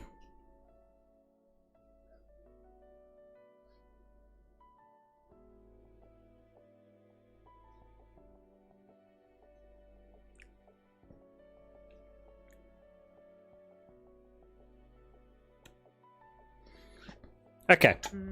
We have watched. We have supported everybody who is still watching over there. Thank you so much for doing so. I am going to continue with my stuff here in a second. This kind of way. Your parts throwing me off. They're not symmetric. Oh. Oh no. I just got a message from Sonic. Like the restaurant Sonic. About a new bacon jam cheeseburger. And I'm like, that's cool! But I'm too hungry to care. And I'm too far away from a Sonic. Do we have Sailor Suit service? I believe we do. Okay. I'm going to leave Rimixen on in my background so that... But you know what? I don't think I'm gonna... on fixing it. Just pretend it's fine. I'm going to keep Rimixen on in the background so that she still maintains having a viewer. Food, that's cool. I'm too hungry to care. I mean, okay, so here's the thing. For me to go to a Sonic, it would take me an hour and a half drive from where I am, almost. The Sonic Twitter finally noticed me. You know, not that. Not that. Okay.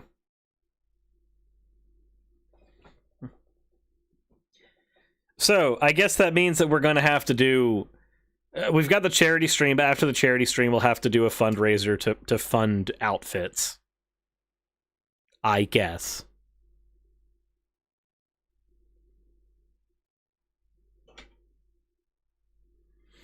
I guess. We can just order you a Sonic Burger via Grubhub. You're not going to be able to, not with how far away they are here from here.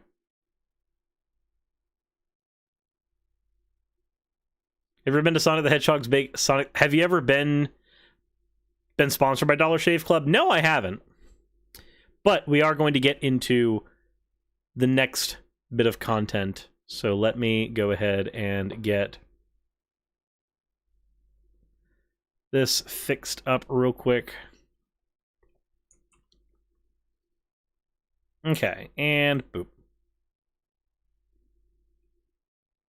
Let's do it.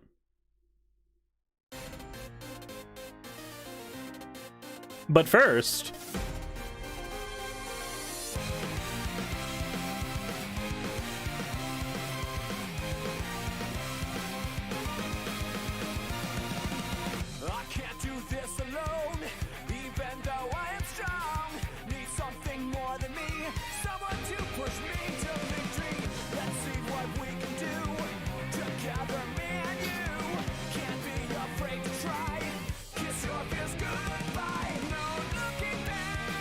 Okay. Imagine having an income. I know, right?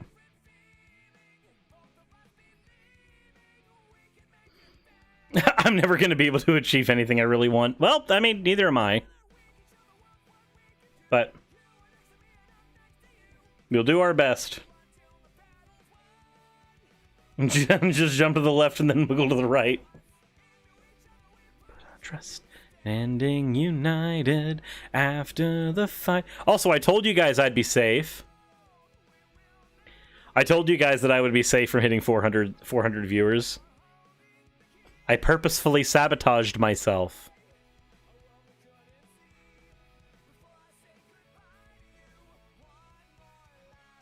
Complete things out of spite. Dude, I have commissioned artists out of spite. I have seen artists on Twitter get, like, the shit when people are, like, shit on them and they post the DMs. And I'm just like, so sweet! Looks like I'm commissioning you today.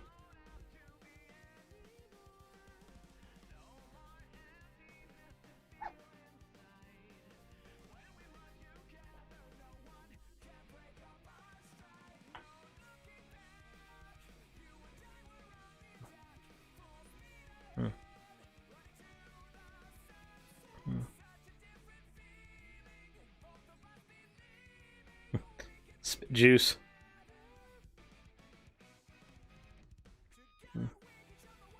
Eve refused to die out of spite. Fair, fair. Fair, fair.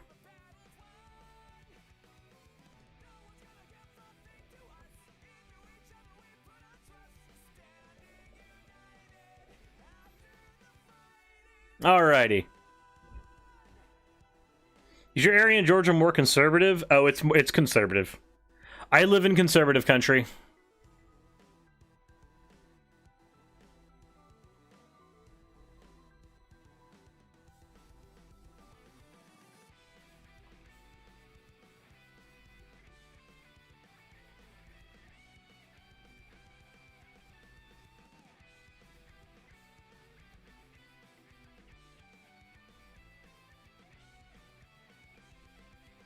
Yeah, I get it. Yeah.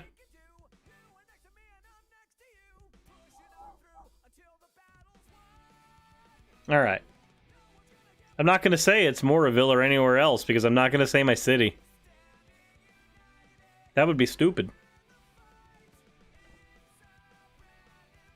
Okay.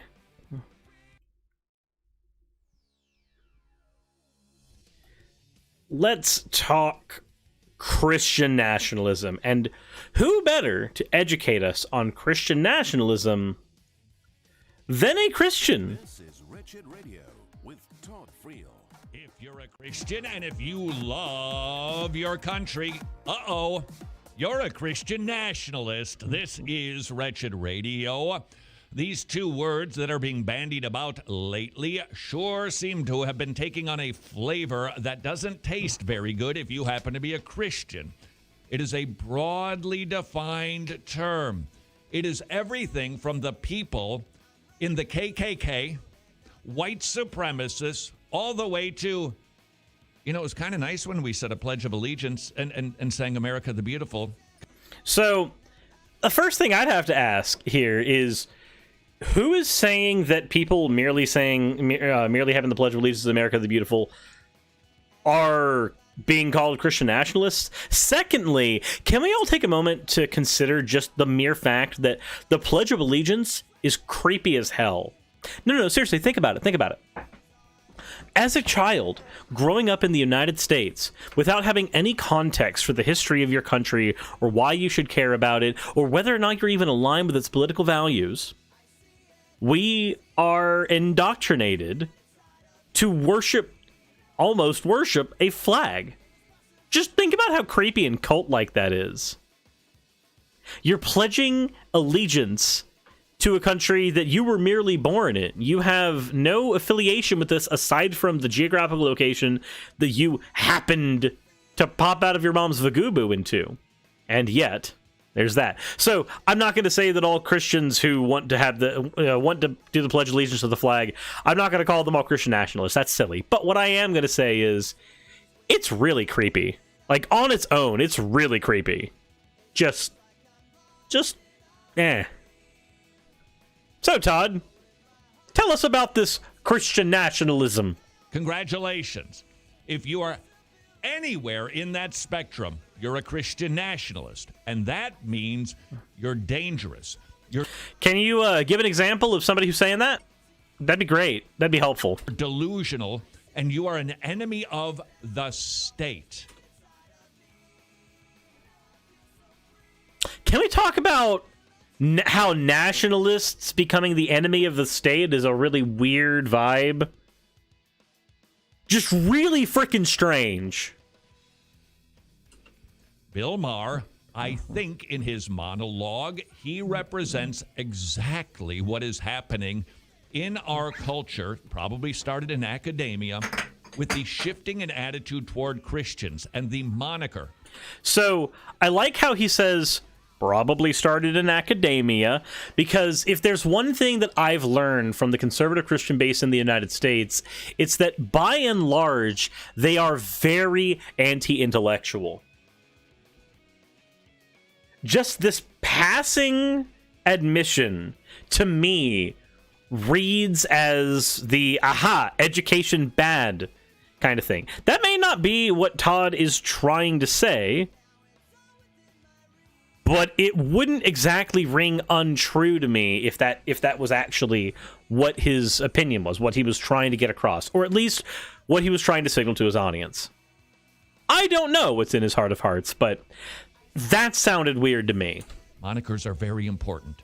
The moniker that seems to be catching on is Christian nationalist, that it is automatically deemed to be a bad thing. Now, here's where it gets a little bit tricky for us. Today is today. Tomorrow, the definition might be a little different. Yesterday, it was different than today.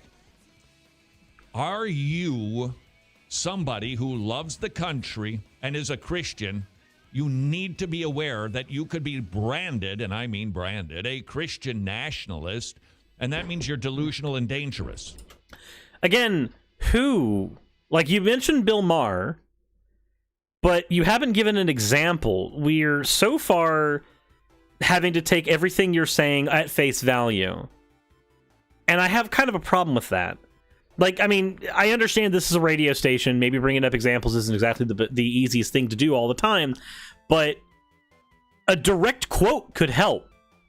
Just a single direct quote could be helpful. You will soon be an enemy of the state, which means that if this is the definition that we stick with in this culture, it means you might want to be very mindful about how you speak about these issues. You haven't even given a definition, though. Wait.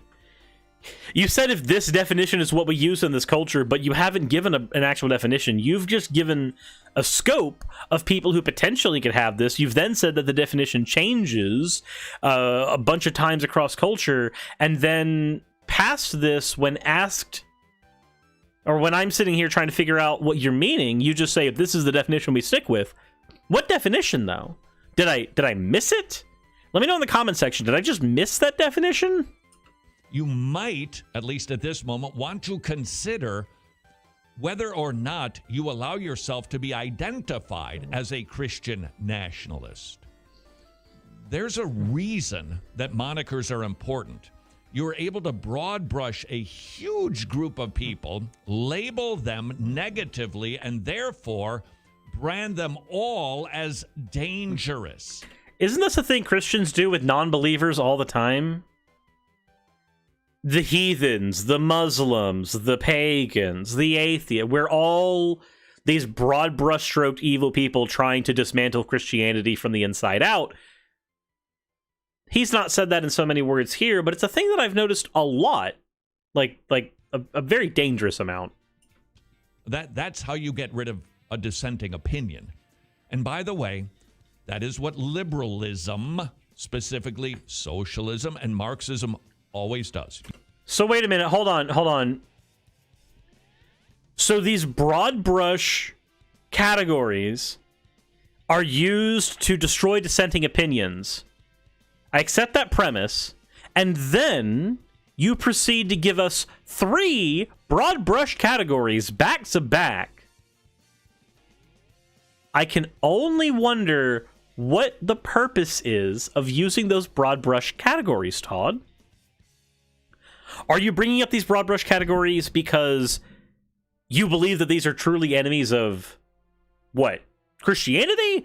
Or do you know that your conservative audience hears liberalism socialism and Marxism, one, believes them all to be somewhat approximately the same things, and two, will accept all of that wholesale from you because they already want Marxism, socialism, liberalism. They already want these things to be their enemies. This is straight projection, Todd. That's what this is. You will not find an instance of this in any civilization ever. They must identify particular people groups in order to silence their opposition. Again, by pointing out that these are behaviors that Marxists, socialists, and liberalists all necessarily do, you are engaging in the exact same broad brush behavior. Moreover, not only are you hypocritically engaging in the broad brush behavior, but on top of that, you are using that to not provide any examples of what these are. Define Marxism for me, Todd. Define socialism. Define a liberal for me. I mean, I can do that with generally most of these things. You talk about liberalism, I'm going to think, okay, so we're talking about somebody who is socially very progressive, but monetarily is a little more conservative, so they tend to be okay with capitalism, and they tend to, now granted, these are tend tos, not all the time, but tend to be more okay with the status quo as it exists economically. They might be there for some economic reform in things like healthcare, but when you talk about more large things like the means of production, now you're having to move out of liberalism and move to a socialist. So we talk about socialism. And we talk about the proletariat owning the means of production. Then we talk about Marxism. We may be talking about somebody who believes in a dictatorship of the proletariat. You never know when they just give these broad brush stroke versions of these political ideologies without giving any definitions for these things. These are, I deal with people in most of these circles, so I'm okay defining them because I can ask people who are liberal or are socialist or are Marxist, I can ask them, hey, what are your political ideologies and how do they pertain to the person who you've taken the name and moniker from? Instead of doing that, people like Todd would rather build an argument based on your preconception of what these things are. So if you're in America, what's your preconception of a socialist? Probably the same as a communist. And if you're in Southern America, your preconception of a liberal is probably also the same preconception you have of a communist or a socialist, because we aren't really taught what these things are in the United States education system. We're taught that they're the enemy in various forms or fashions. But as for exactly what they are, not really. But Todd, do you have any wisdom for us? Any takeaways? And so freedom of the press goes away, freedom of religion goes away, freedom of speech goes away. And so wait, how do all those go away? I'm curious. I'm a socialist and I'm pro freedom of speech. I am pro freedom of religion. I mean, necessarily for me to be an atheist, I have to have a freedom of religion because I have to be both free to practice a religion that I want and free not to. Freedom of religion comes with the positive and negative right there. What about me being a socialist means I want to take those things away? Again, Todd's not willing to engage in any definition games here. He's just going to throw the words out, assume his audience thinks that these are the enemy, and then give some things that the audience likely believes are things that are good to stand for, and then goes, aha, Marxists hate freedom of the press. Really? Really? I don't know many Marxists who do. I don't know any socialists who do. And I definitely don't know any liberals who do. But you can keep saying these things, pulling them out of your butt, but they don't get us anywhere in a conversation aside from recognizing that, well, you're a hack. And how do you do that? You brand them as dangerous. You see, coming out of philosophies, and it's not just Marxism, you can go back to Rousseau and to Locke and to Hobbes, who would say that the autonomous self surrenders some of its liberties for safeties. And That is generally a conversation, and the conversation about that is called the social contract. The social contract is an argument that says that when you engage in society, there is a balancing act between liberty and safety that everybody has to take. You can have a wholly safe society where nothing bad ever happens, but a society like that necessarily constrains everyone. You have no ability as a person in that society to move and function and do things in that like perfect world. But that's not really realistic. So we have to understand that there are liberties that people have to have. And then we also understand that when there are liberties, there are positive and negative liberties. And the conversation gets very muddled from that point forward when we start talking about positive and negative rights.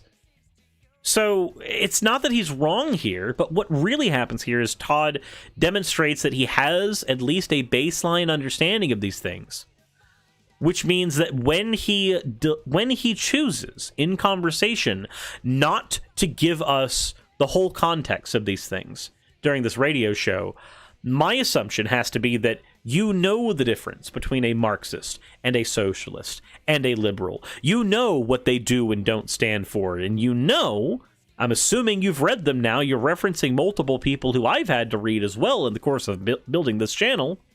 I'm going to have to assume that by your deliberate either obfuscation or lack of showing the information at all, I'm going to have to assume that this is, in fact, a deliberate choice. This is something that you are doing because you have an audience that wants to hear a particular message, and so for you to deliver that message, there is certain information that has to be withheld. Talking about Karl Marx, if you're going to talk about gun rights, and then you want to bring up Karl Marx, I've engaged in the conversation with someone before where they have unironically said that Marx said that the state should take away all the guns. And I'm here to tell you right now, after reading the Communist Manifesto, that is not what he said. He specifically said that the proletariat should never allow themselves to be disarmed, because the state should not have undue power over the workers. But that's just an example, not necessarily one that Todd himself has brought up here, but one that I've dealt with over the course of my time here on YouTube. We give the right to do that to the state. It's known as statism. The state protects us. The state keeps us safe at all costs. And so when the state has a certain set of values that they want to have protected and defended, they are willing to brand and label people who are dissenters. And historically, those people are silenced. So this is Todd basically grabbing the conversation about what happened in, say, Nazi Germany and appropriating them for Christians here in the United States. This type of argument, this style of argument, the substance of it doesn't matter so much. It's the style. What is being accomplished here?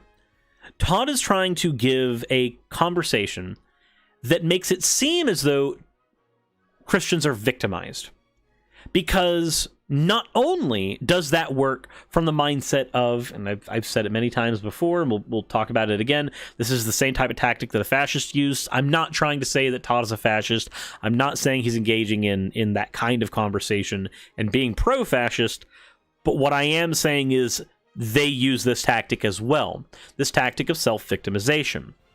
It works conveniently well for the Christian narrative, though, because when you have a Christian who engages in this kind of conversation, the persecution of the Christian soul is already built into the narrative of Christianity. The idea that you will be tortured, you will be ridiculed, you will be shunned, you will be ostracized, all of these horrible things happening to people, happening to individuals, are part of Christian theology. They are part of the mythos. Peter getting crucified upside down, Jesus getting crucified for speaking the truth, people being forced to eat food that had been offered to gods they did not believe in, and instead having to eat vegetables and fight on a different diet than everybody else because they needed to be different as they were representatives of God. People being forced into slavery or walking the wilderness for 40 years because of one man's mistake. This persecution is baked so heavily into the narrative of Christianity that it is so easy for someone like Todd to prey on that by giving examples that make it seem like a state, in the way that the Jehovah's Witnesses try to do, that the state is going to come down and attack you for your deeply held conservative Christian values. This is a thing that, because it is so baked into Christianity, people like Todd can take advantage of. And I hate it, because I have friends who are Christian who are uniquely susceptible to this kind of persecution narrative, because there are some Christians where I live who believe that if you are not being persecuted actively, you are not doing right by Jesus. And it's a very, very strange mentality, but it exists, and it's weird, and it's so hard to combat. Because when you combat them, they can then hide behind the defense of you're persecuting them. We're going to continue with Todd, but I wanted to go off on that tangent because what's happening here is fairly sinister, and it does paint a lot of people who do fall into these caveats of Christianity as almost victims of people like Todd, who know that their audience will respond to particular narratives. In varying forms, they are silenced. That has happened in every single nation that veers toward socialism or Marxism or really just liberalism. So according to Todd, a state going towards liberalism will necessarily lead to the silencing of good American Christian voices. This type of rhetoric means that somebody would have to, if they are a Christian and they do not want to be silenced, and they necessarily can't be silenced because part of the Christian narrative is spreading the word of God, then this necessarily means that for a Christian to be a good Christian, they must also align themselves with conservatism. As toxic as conservative ideologies can be, and as fallacious as they are in many cases, especially when we have arguments from tradition,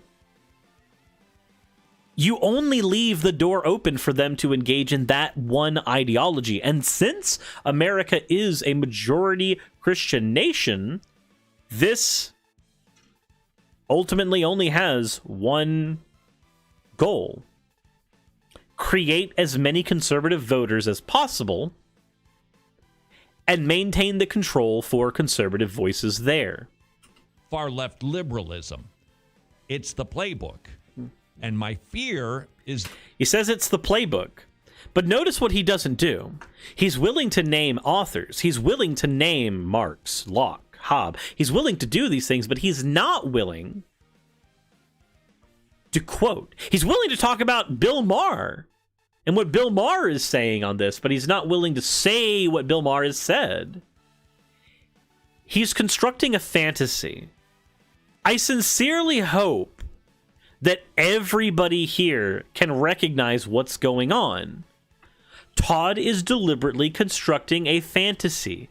He has built up fake axioms, and his argument, the world that he is shaping for his people to suffer in, is necessarily built on layers and layers of fantasy. And I'm not talking about Christianity as fantasy. We can accept that Christianity is wholly and totally true and his God is real and everything, and he's still creating a fantasy world here.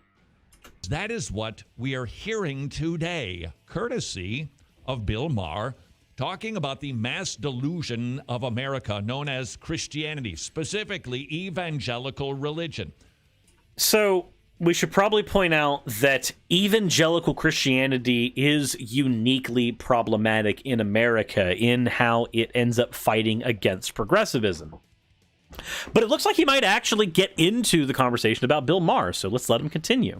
And he is using the events of January 6th to say all of those people there, they were all evangelical. Look, the details are irrelevant.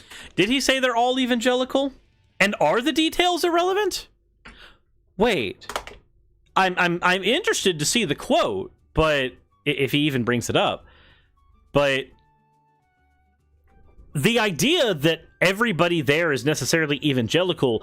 I'm willing to bet a majority of them were, but I don't think that somebody would be as sloppy to say they're all evangelical Christians without taking like so much as a census.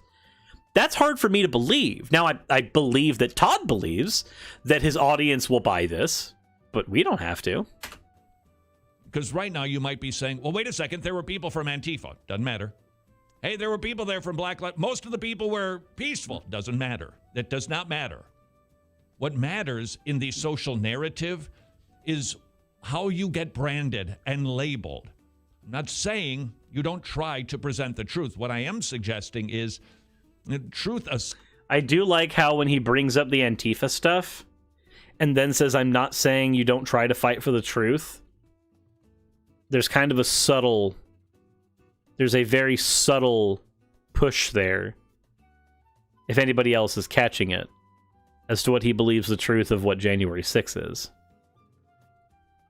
It's very subtle. It's a throwaway statement. But there's almost an admission there, and it's kind of telling.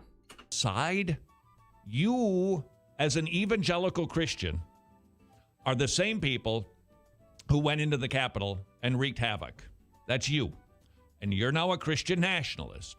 And so if you aren't mindful of this, you might, in conversations, be saying things that are completely innocuous, but people hear it and go, you are a Christian nationalist. Therefore, you're dangerous. What innocuous things, though? Like, I'm curious if he's going to say you're going to say things that are completely innocuous in conversation. Maybe giving us some examples of those things could be helpful. That's what Bill Maher thinks. By Oskar Schindler. Oh, he's actually going to play it. But space lasers from Jews? Please, magical religious thinking is a virus, and QAnon is just its current mutation. This, by the way, is his treatment of the book of Revelation. It's wacky. It's zany. I mean, it is. Explain to me how the world getting drenched in blood by a bunch of trumpets and locks on books is not wacky nonsense. Please, just make it make sense to me. Now, the stuff that he's pointing out is wacky nonsense here. He mentions the Jewish space lasers. This is the conspiracy theory that was touted by Marjorie Taylor Greene. That's the person who he's referencing there. You have to pivot to the Revelation stuff, because otherwise this sounds nightmarishly embarrassing. You have to pivot away, because if you take just what Bill Maher is saying here, what he's saying is perfectly reasonable. He didn't say being religious is a virus. He pointed out that religious magical thinking is the issue. Now, what is religious magical thinking? This is superstition, basically. If you want a good conversation where this is concerned, I would highly suggest looking up Ocean Keltoy's video on superstition, and it provides a very good philosophical dividing line between religiosity and superstition, which can lead to delusion, which can lead to what we would call magical thinking. This is a very reasonable stance to take, and the only way to misconstrue it as unreasonable is to pivot. Todd here is pivoting from the conversation about magical thinking to he thinks that your book is wrong. He thinks that Revelations is wrong, guys. Even though that didn't factor into the conversation that was being had right here. But let's continue. And you and I are now a part of QAnon too. Whether you believe in any conspiracy theory or not, you're a part of QAnon. That's not what he said, though. We can even play back what he said. Its current mutation. Magical religious thinking is a virus, and QAnon is just its current mutation. So, if we accept this analogy wholesale, we have magical religious thinking, which would be superstition bred from religion first. Not all religions necessarily have this problem, but let's go ahead and take the argument as is. We have magical thinking bred from superstition, and that kind of mindset, the mindset that gets you on that playing field, can be utilized to get somebody into a conspiracy theory like QAnon. That's not an unreasonable take. That's entirely reasonable, and you know what? We even have an example of why Todd would recognize that it's reasonable in this video. Remember what I talked about with persecution complex narratives? And the fact that Todd is using the persecution complex of his audience in order to engage in confirmation bias for them. This exact same type of understanding of thought patterns is being employed by Todd. He knows that his people generally will respond to this particular type of rhetoric, so he's going to engage in that type of rhetoric. Bill Maher knows that a particular type of thinking leads to someone being more susceptible to conspiracy theories. Therefore, it makes sense to associate the conspiracy theories with them. But please note that this is a nested hierarchy. This does not mean that all religious people are QAnoners, but it does mean that most QAnoners are religious. This, by the way, is his treatment of the book of Revelation. It's wacky, it's zany, and you and I are now a part of QAnon too. Whether you believe in any conspiracy theory or not, you're a part of QAnon. Listen to the way you are being described. Also notice before Bill Maher continues, notice that he's having to frame it this way for his audience. This is called poisoning the well. What he's doing right now is a fallacy called poisoning the well, where you are pre-priming your audience for information that can be construed completely differently. Now, it's not necessarily poisoning the well if you are entirely right. But if you are deliberately, much like with a straw man fallacy, if you are deliberately trying to misrepresent and obfuscate, you have engaged in the fallacy. That's why megachurches play QAnon videos. It's the same basic plot. Q is a prophet, Trump is the Messiah. There's an apocalyptic event looming, the storm.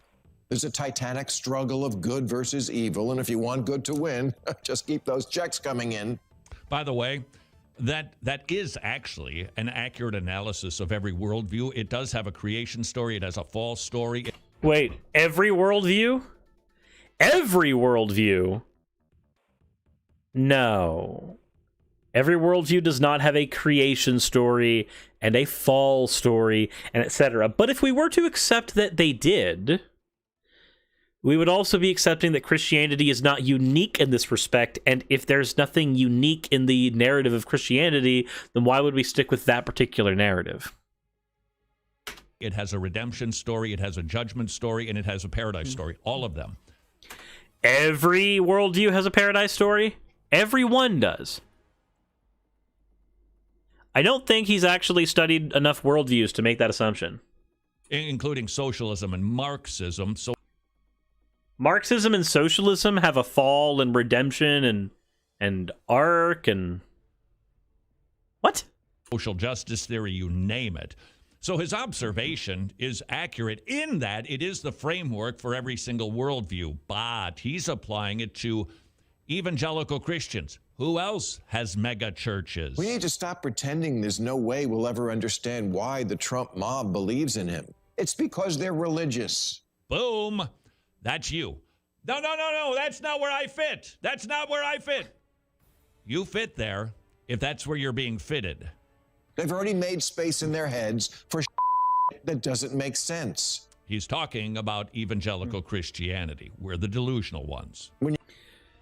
Okay, so let's go ahead and take the argument at face value, Todd.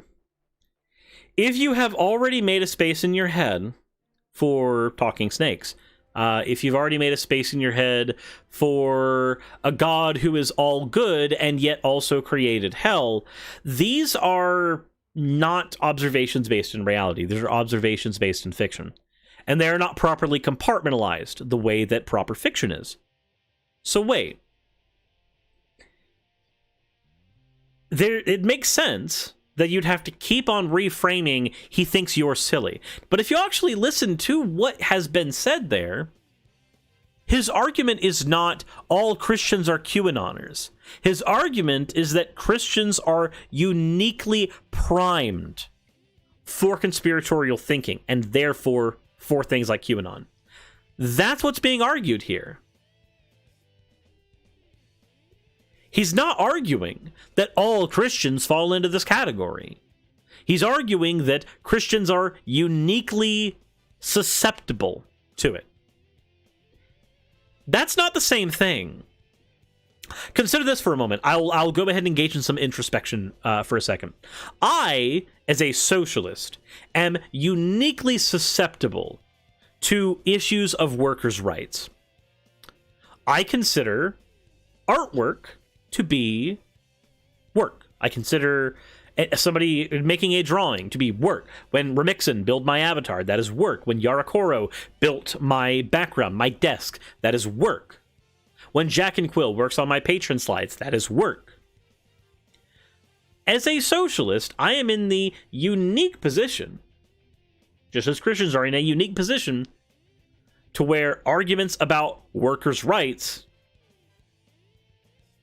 are things that I will respond to in a certain way. So, for instance, when I see that an artist is being mistreated on Twitter, when somebody screws with them, where a commission is concerned, decides not to give them money, decides to yell at them for their pricing, what have you, I have a tendency, and people who follow me on Twitter can they can attest, I've done this. I will see that, and then I will ask that artist if their DMs are open, and I will commission them out of spite. I am angry at the shit that some random dipshit on the internet did to some random artist who's doing their best. So I, as a socialist who cares about workers' rights, am now uniquely susceptible to a level of spite that will make me commission people for work. There's nothing special about being uniquely susceptible to certain narratives. For me, workers' rights, things where atheism is concerned, these are things where I'm going to be uniquely susceptible because of my worldview, because of where I am. Christians, especially evangelical Christians in the United States, are uniquely susceptible to things like anti-vax, are uniquely susceptible to things like conspiratorial thinking, are uniquely susceptible to things like abstinence-only education advocacy. There's nothing special about that. That's just an observation in reality. You're a QAnon fanatic. You're also a fundamentalist Christian. They just go together like macaroni and cheese or Chardonnay and Valium. Just me? Okay. Perhaps, but that broad brush approach, like it or not, that's you, evangelical. Okay, so again, it was made very clear earlier in the video that this is a hierarchical system. This is a nested hierarchy. You first have evangelicals at the top or heart of the hierarchy, and those evangelicals are more likely to be QAnoners. It doesn't say that all QAnoners are evangelicals. Now, granted, I could always take the coward's approach out, point out that Bill Maher is a comedian, and in so doing, just go, he's just making jokes.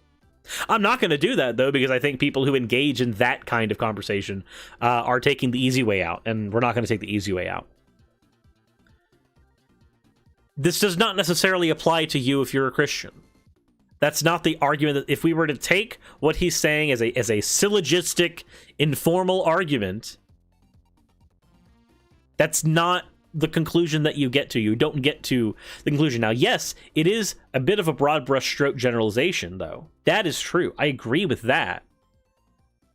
There's a level of nuance not in that conversation, likely because that is a conversation happening for comedy's sake. And brevity is the nature of comedy. You got to be fast, you've got to be quippy, you've got to do, well, basically the things that I don't do. I'm not funny. That's what you do with comedy. But we can treat it like a philosophical argument, as we did during this video. We can. You believe in every QAnon theory. You would like to burn down the Capitol. You're fine with the Capitol being rushed and mobbed. You're fine with all of that. That's not what he said, though, Todd. And we all heard the audio. You got to cherry pick the audio. You got to pick the best part for your argument. And it didn't say what you said it said. I'm beginning to think that Todd Friel is in the same category of people as Ben Shapiro, where we should just never take them seriously. Because you're being labeled a Christian nationalist. That insurrection looked like a revival meeting. with people praying around wooden crosses, waving the Christian flag and Jesus saves signs, yelling, Jesus is my savior, Trump is my president. A Jesus 2020 banner hung near the gallows that was erected for Mike Pence. I know what you're thinking. I didn't do that. Well, you did, because now you're getting branded as a part of the gang. No, that's not what happened here. He's literally pointing out that there were people there who engaged in that conversation, and the early parts of the conversation that you ignored were where he framed this as a nested hierarchy. Todd, you're a very dishonest person. I know that the Bible doesn't say not to lie. When we talk about that particular commandment in the Bible, it's actually about bearing false witness against your neighbor in a court of law. So I know the Bible doesn't say not to lie. But Jesus, man, maybe consider not doing that. It could be helpful. I know it would be very bad for your career for you to stop lying. That would be a very awkward thing to happen to you. But maybe it would be a good idea to give it a shot anyway. You know, for longevity. You can probably be seen as more reasonable over time if you weren't constantly lying to your audience. Maybe, just maybe. But I think that's as far as we're going to get into the video. I don't think there's much more we can really gain from here, and we've already repeated a few points a handful of times already. So I want to know what you guys think in the comment section below. I want to know what you think where this is all concerned, because where I'm sitting, this seems like audience manipulation, and it doesn't ring very well to me. But if you are watching, then I highly suggest go ahead and hop into the description of this video and click the link that will lead you to my Twitch channel. I'm doing more streams over there lately, and I would love to have you over there as a follower. I will be doing a lot of stuff over there, especially a 24-hour stream, which, depending on when this video comes out, may or may not already have happened. Who knows? I have no way of knowing until the video is out. But with that said, please go follow me over on Twitch. And in the meantime, go ahead and like the video if you haven't already. Please consider becoming a patron and subscriber. And as always, everyone, Never look a tulip in the eye. I mean, that too, but also, thank you very much for watching the video. And as always, everyone, insert end of video tagline here.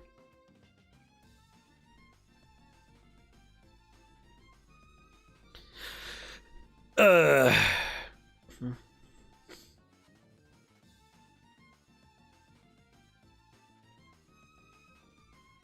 that's been fun. I mean, I'm still here. Like, that's the closing out for the video.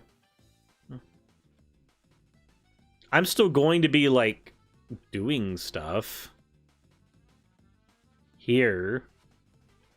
Never look a tulip in the eye. Thank you very much, Genelo55, for following over on Twitch. Thank you very much, Lady Blackwell, for following over on Twitch. The Bible should have ended after the Jesus arc. Honestly, it was the only decent arc throughout the entire series.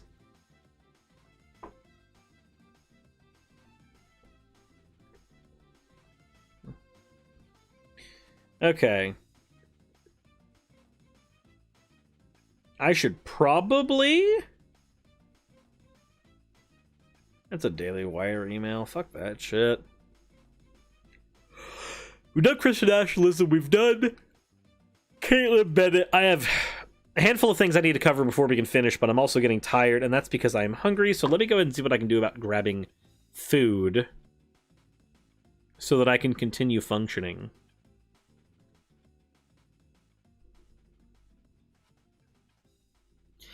And while I figure out the food stuff, let's go ahead and listen to some banger music.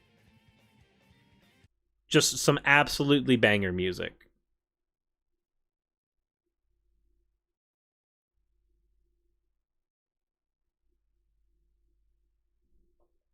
Here. We need to unmute. Here we go. From my heart.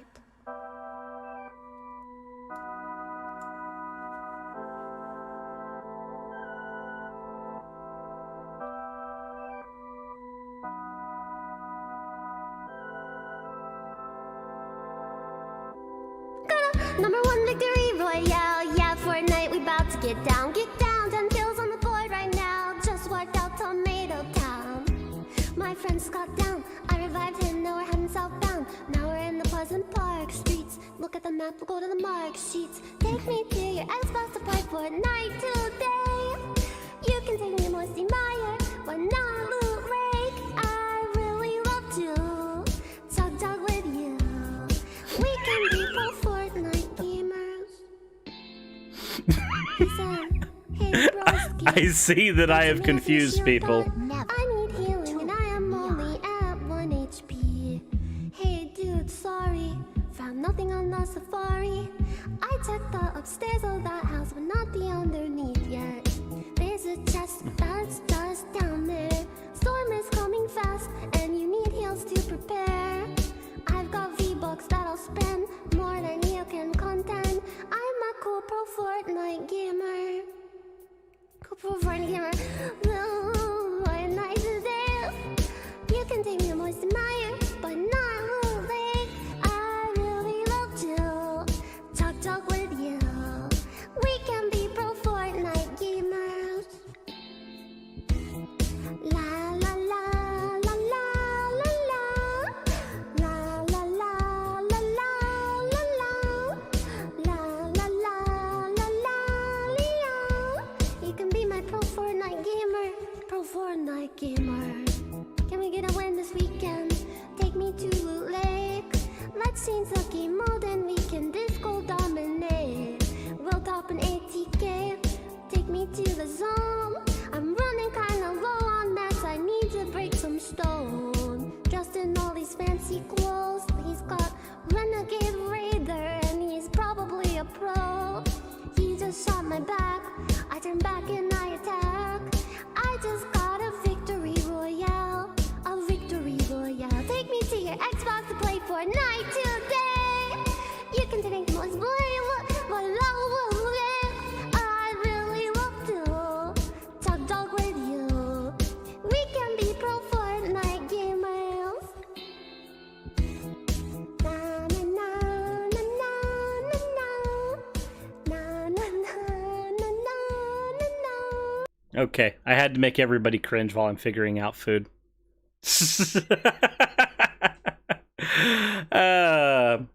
How is everyone now? Hopefully everybody's having a good time. We'll put on some...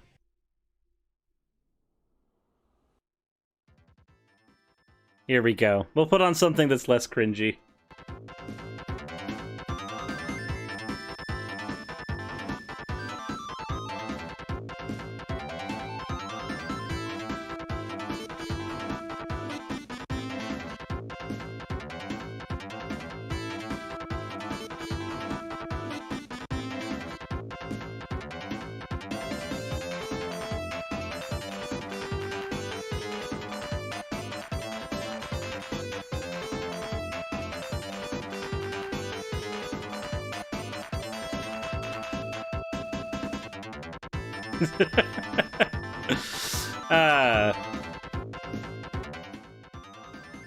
Anyway, now that that's over, how you? I know you've been away for a while, Jack. How you been doing?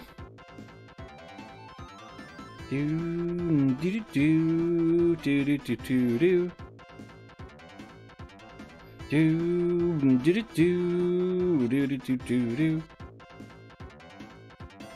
Do do do do do do do. You were legit just like, what?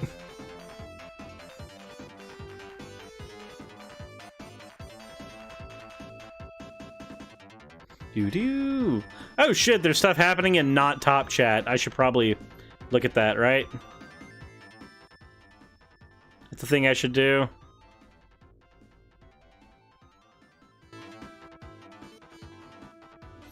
Getting by, kind of down or stuff with the family, but nothing unexpected, so I'm coping.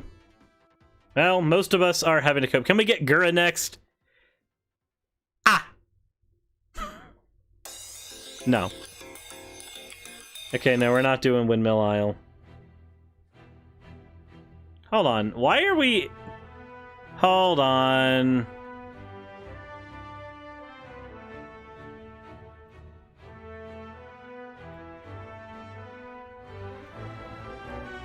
Here we go. Let's fix this.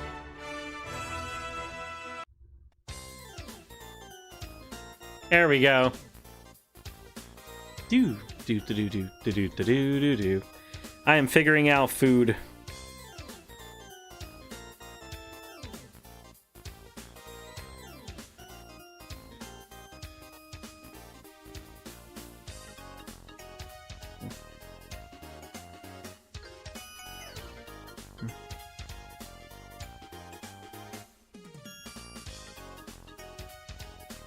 Do.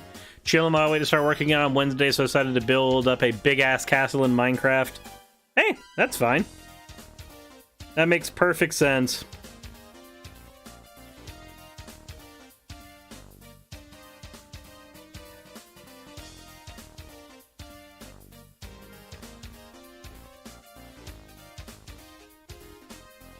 Do. Okay. So let's see here.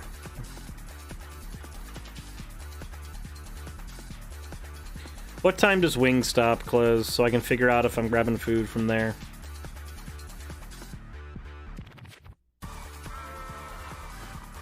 Closes at 12 a.m. Okay, so I'll have plenty of time. So I can grab a snack right now. Be right back.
Okay.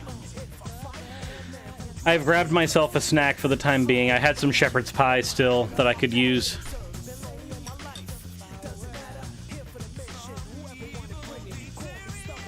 The cringy cuteness earlier was Neanners doing her cover of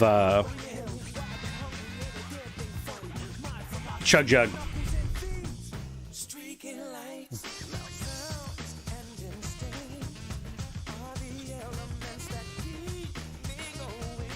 It's just intermission.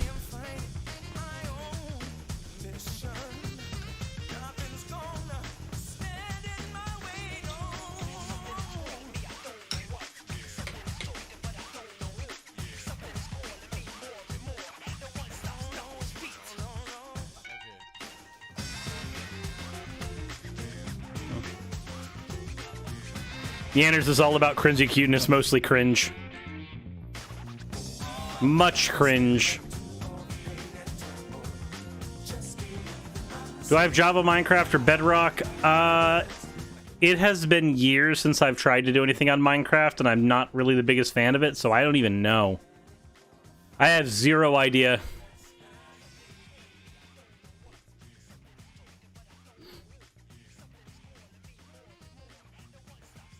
Said you made a shepherd into a pie? Yes. Yes, I did.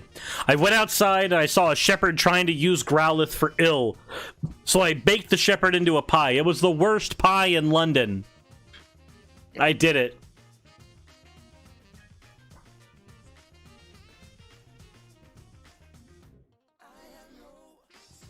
Oh, God.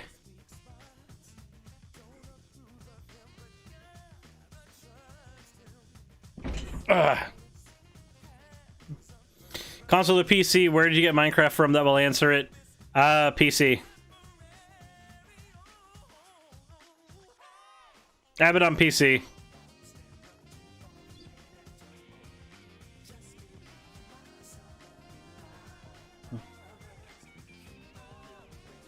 Java then? Okay.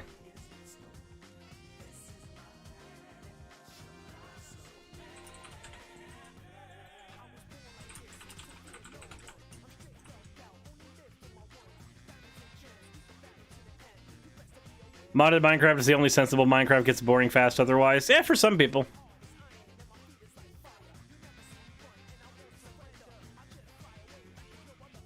Have you tried the new Monster Hunter yet? Oh. Yes. I have. I have been enjoying the new Monster Hunter. A lot.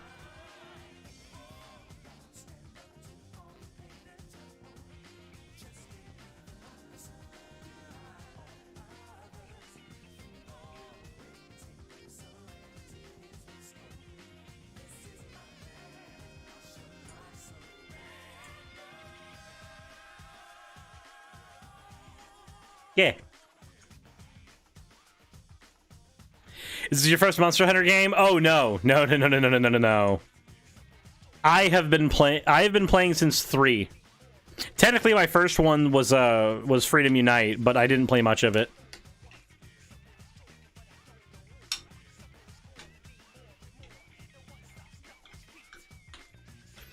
Bohemian Lucy, you missed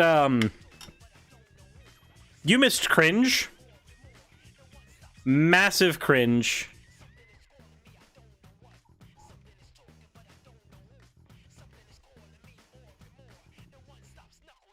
You missed massive cringe.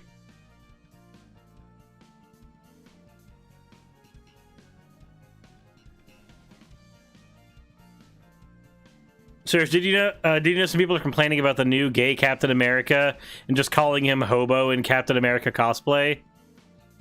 I mean, you talking about the guy who might be U.S. agent? Because, I mean, I'm fine with that assessment. Not because he's gay, but because fuck U.S. agent.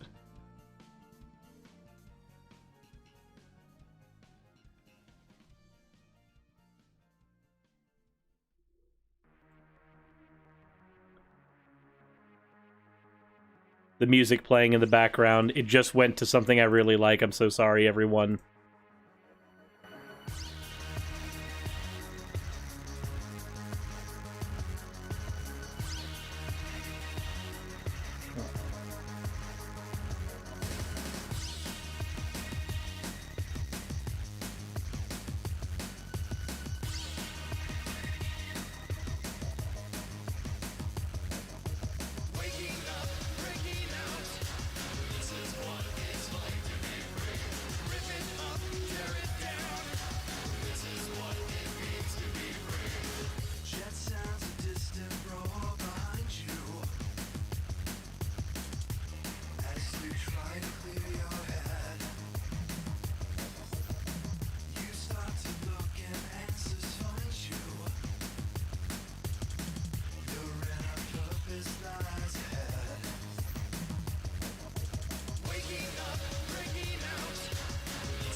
Wait. Alexandra, you think we're not going to start unhinging our jaws at people? Really? You believe that?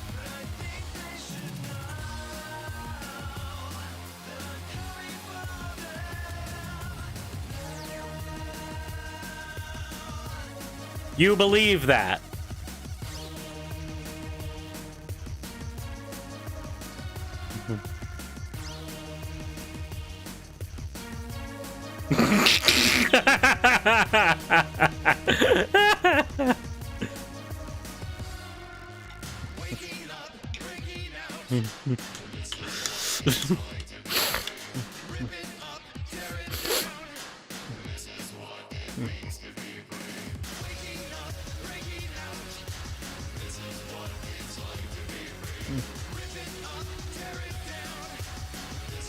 That's a good part of the stream. Yeah. Okay, I've got to lower that. I have not heard Waking Up in a very long time, and I forgot how much I like this song.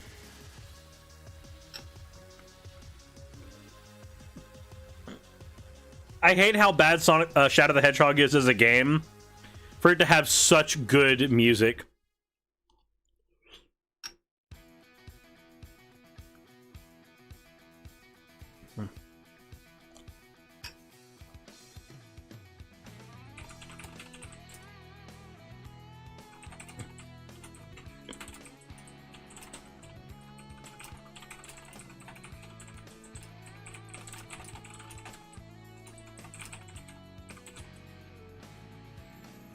How many followers would you have to get to play the Sonic Dreams collection?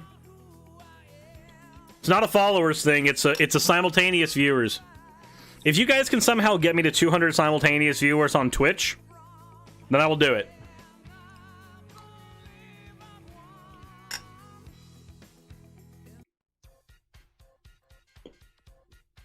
Like, I'll do it then. Easy. No hesitation.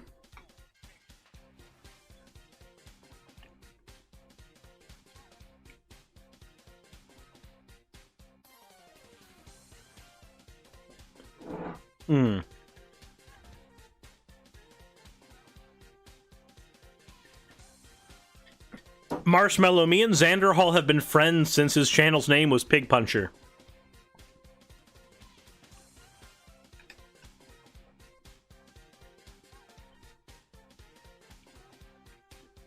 Yes, I know Xander Hall.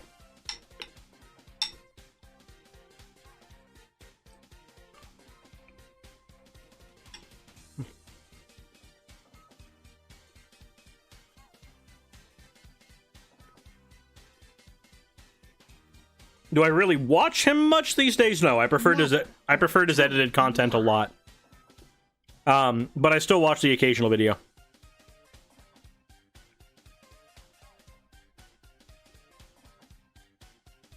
Hey, he's definitely abrasive, but he's still a good guy.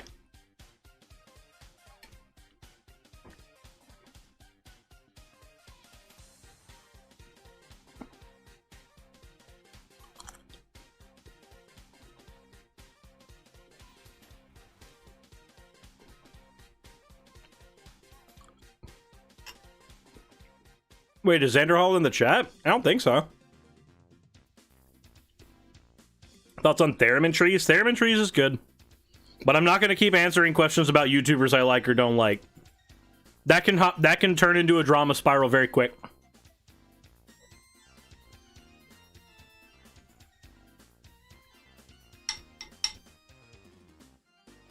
Bohemian Lucy with the $5. Hope you're having a good day. Sorry I can't send more. Hey, every little bit counts. And thank you very much for sending any amount that you do. It is incredibly appreciated.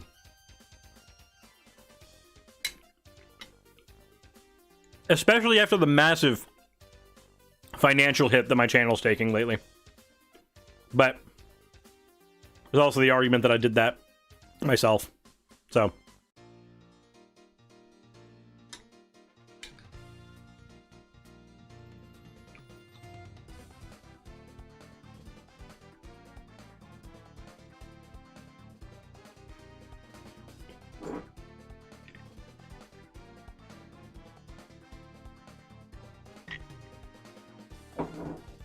So, JacandQuil, what happened is, for a while, I was doing 2 uploads a day on the channel because I panicked greatly about, like, how it was doing.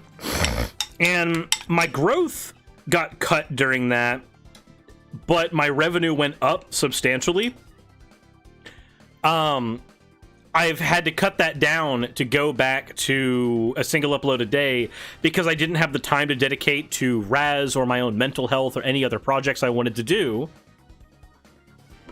So I cut myself down to 1 video upload a day so that I could start doing edited content on the channel again, and so that I could have time to take on other projects.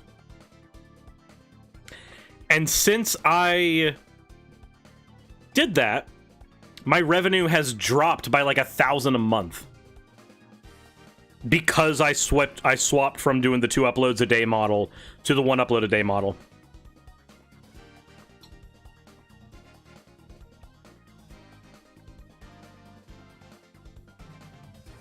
But the 2 upload a day model wasn't really something that I think I could have maintained anyway. So this was bound to happen at some point. So I can't really, like, I can't be upset.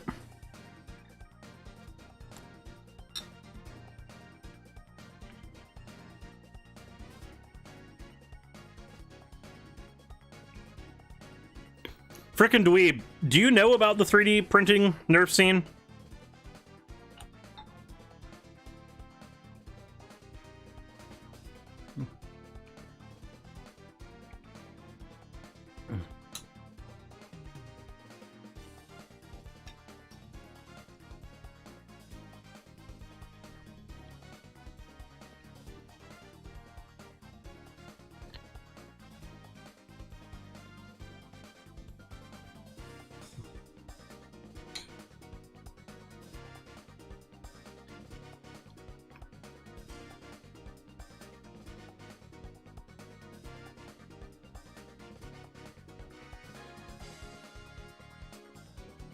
Like,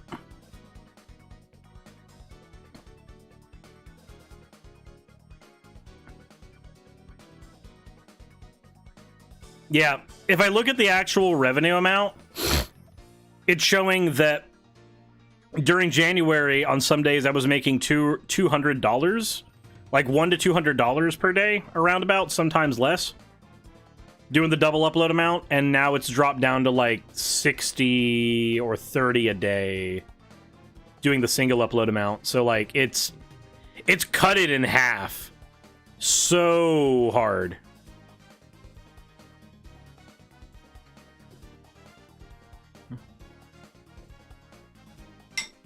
But it is what it is.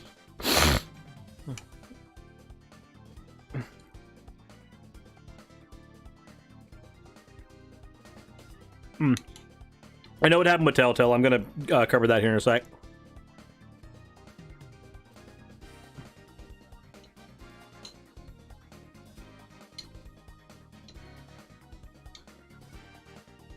Oh.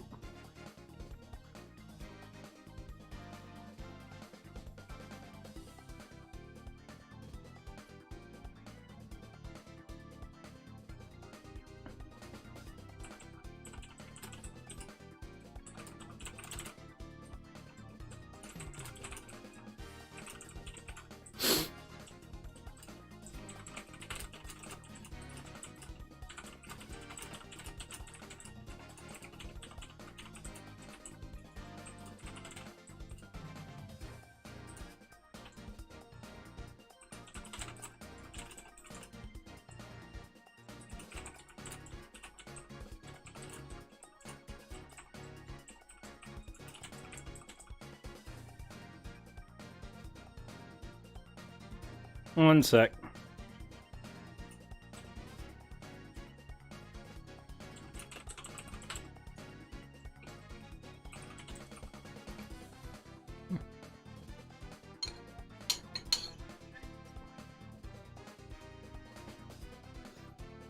One and an 8 uploads a day.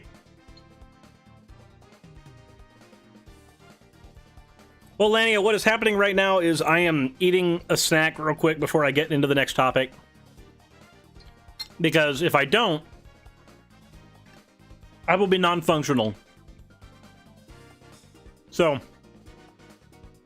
I'm doing that, take a quick break, and then in a few minutes we're going to get to the next topic itself. So far, we've covered the Christian nationalism topic, we covered the Kaitlin Bennet, Lil Nas topic. You know, the Nike shoes with blood in them thing. Growlithe is currently outside, so even if I were to turn on the pet cam, it wouldn't do anything.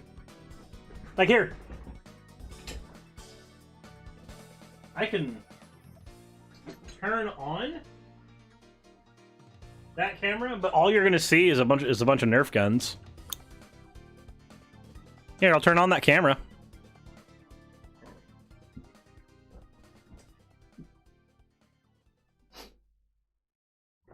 And all you'll see is a wall of Nerf guns.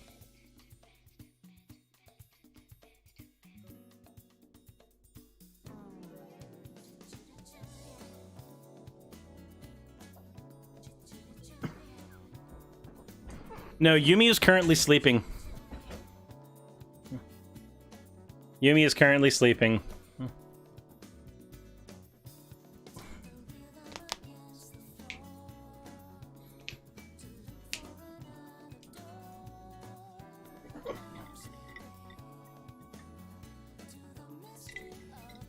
Ah.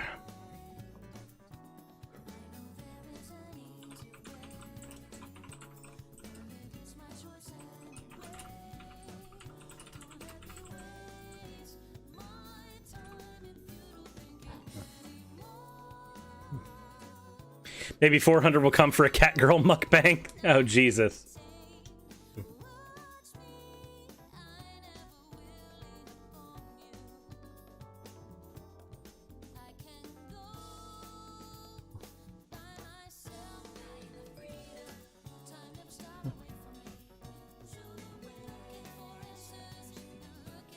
But like that is currently where the couch is. Them's the Nerf guns. Never look a tulip in the eye. Thank you very much, Cladams707, for following. over on the Twitch. Is that the one I got wrong in the upper left corner? Upper left corner is the Sylveon gun. Upper right corner is the Vaporeon gun, which is in progress. I've got the ears cut out now. I just need to get them painted.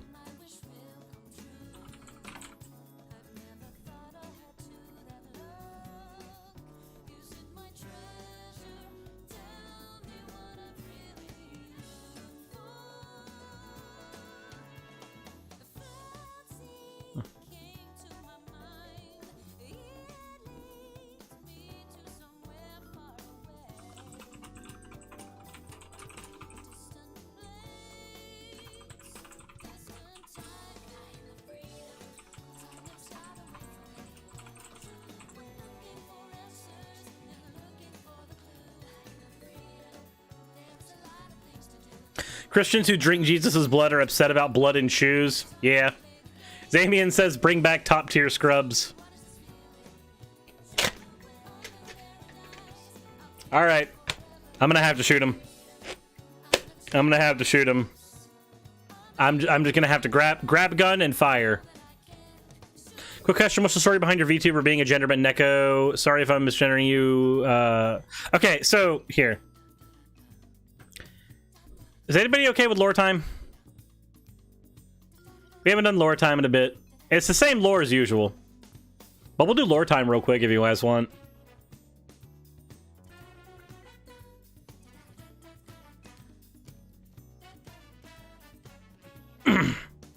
Lore time is fun. Lore time is okay. Lore time.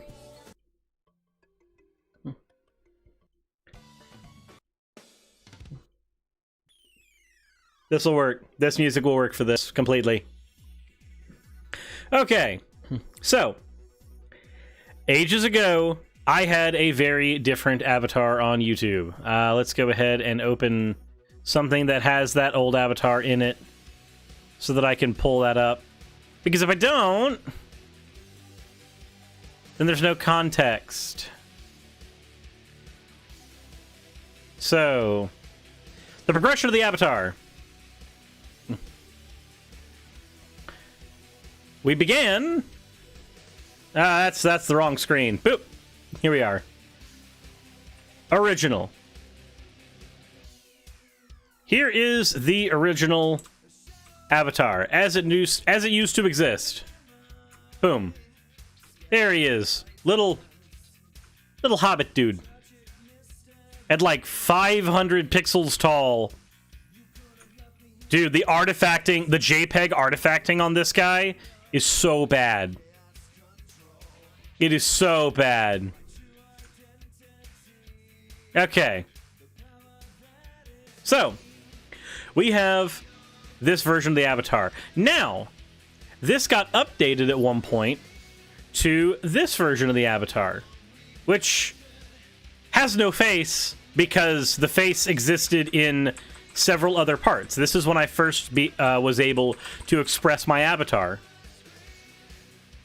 Then we moved on to a joke. You see, people would constantly tell me that my avatar was feminine. So then this version of the avatar was made, which I used for a handful of videos, for fun, usually. Okay. Then we have another version that was created by my good friend Tide.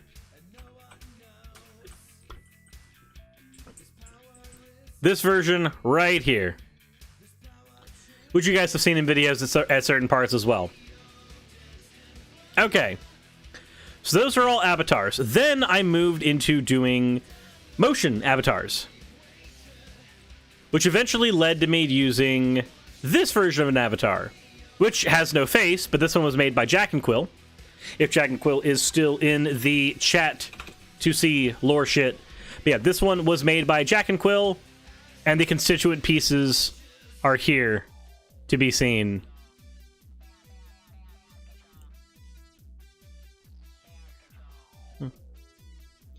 So, I mean, JacandQuil's a good person. That's where that name is familiar from. He's an artist who's done a lot of stuff for the channel, both in Patreon slides and in just like fan art submissions. Okay, now let me see if I can view extra large icons to see other stuff that is in here. If there's anything else in here that I need. No. Okay. View. List. Let's go back. Now, those are the versions of the avatar over the course of the time that my channel has existed. However, this led to the creation of a lot of fan art about my character. I mean, we got stuff like this. Like, we can go through and find fan art, but if you notice, there was already something there. There's a Rule 63 Cirrus. There's some boobies there. Okay. And here's another one. Hold on. We're gonna right here. These are all sorted by artist, so this is all Ghost Chan's work. We have more stuff over here. Oh, we're starting to get into some of the the stuff that makes a lot more sense now. Okay. So, eventually, a piece of artwork was created that started a trend. And here it be.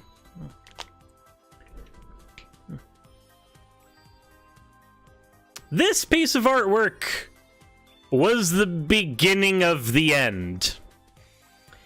After this piece was created, we started getting a lot of, well, Rule 63 Cirrus is what we'll call it. Lots of Cirrus with boobies. I mean, you already saw we have Cirrus with boobies here. We have... Well, I don't know with this one. I'm still convinced this one's male and androgynous. Wholly and totally. But close enough. And you already saw big boob furry Cirrus. We have stuff like this that was submitted, which I ended up using on thumbnails too. Just massive titted Rule 63 Cirrus. And that just became a trend. It just became a thing that I had to accept was happening to me repeatedly and nonstop. We even got some censored tentacle porn. There was no escaping. I could not escape from it. It happened. Infinitely so. Hell, for some of the more chibi versions of my character, you could never tell if it was male or female. And some artists, like Jeanette here, would produce both male and female versions of my character. But then, this was created. And this started a whole nother trend. Now we're starting to get real familiar.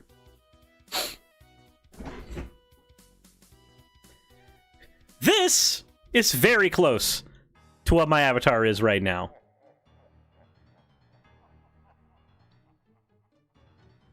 We've even got... Now, you've noticed we've had a handful of different versions of my avatar shown so far. JacandQuil may have assisted here and created this image where me and every other version of me that had been created up to that time all existed in the same universe. We have Magical Girl Cirrus looking very yandere. We have this very feminine Cirrus here. We have a Cirrus here who I cannot tell. We have the Cat Girl Cirrus here. I do not know what this one is, but I know that this is the one holding the body pillow with tentacles in the back. We have real Cirrus down here, but this real Cirrus has boobies. And this Vaporeon Cirrus has boobies. Heck! The hammer even has boobies. In another picture. Eventually, I said fuck it. There was no point in fighting this shit. Like, really? Why would I fight this at a certain point? After a while, it just became better to just accept that this was what was happening to me. This was where my life was heading.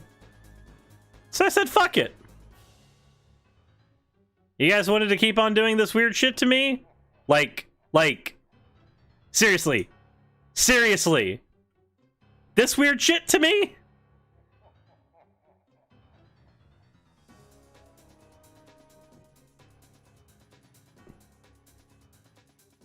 I eventually just said, yeah, no, this is just the flavor of the channel. You did this. The truth of the matter is you all did this. Collectively, this is all of your faults. So, when I was asked to go back to doing avatar videos for me on this channel, I said, okay, I'm willing to do that, but I hope you guys are ready for me to curl the monkey's paw.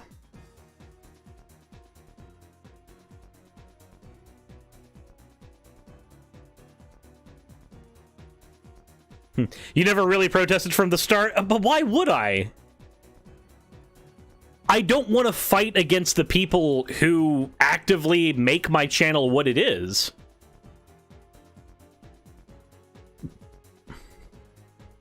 And really, let's be honest. If I had protested, if I had fought against it, you fuckers would have hit me with the, he doth protest too much.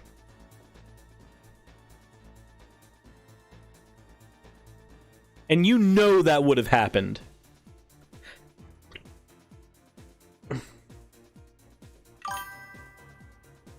Thank you very much, Space Cat, for subscribing, and Shenshi for subscribing, Noddle, and also Delirian for subscribing. Holy shit, 4 at once?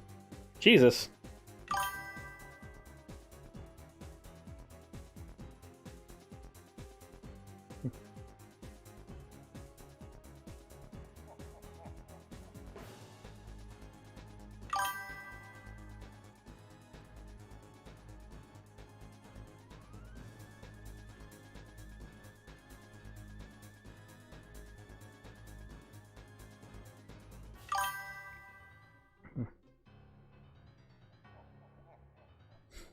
I mean, I would have stopped, but I also understand that this is the internet.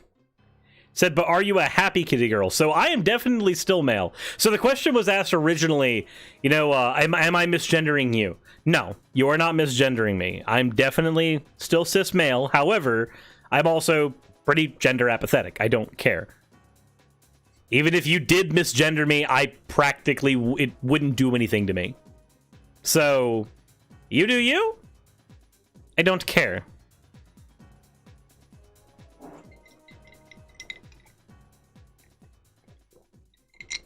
Hell, if you want to make it canon, in every sentence interchange between he and she just to fuck with people. If you're talking with a conservative who like really doesn't like me, just interchange between he and she until they're like, wait, what the fuck? Like they get visibly confused.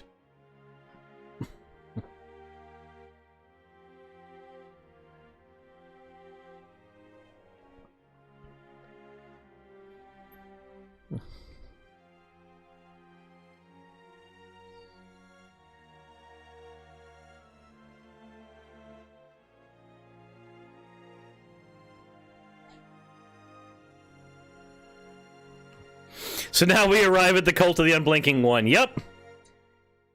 That again was entirely your guys' fault. You did this. That whole thing said, who is the Unblinking One?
basically, again, y'all did this.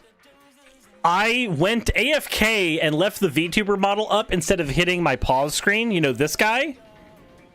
And then somebody, I believe it was Twilord, mentioned that it was a god called the Unblinking One, and then it just stuck. It just stuck, and I just accepted that it fine, whatever. However, the rule with that became very simple.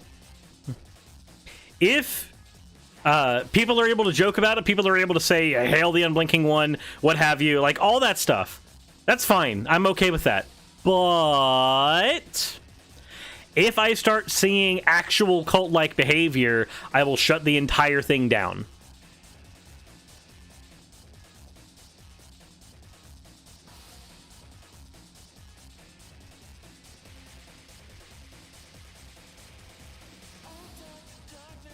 It can't become a real cult, but it can become a clut.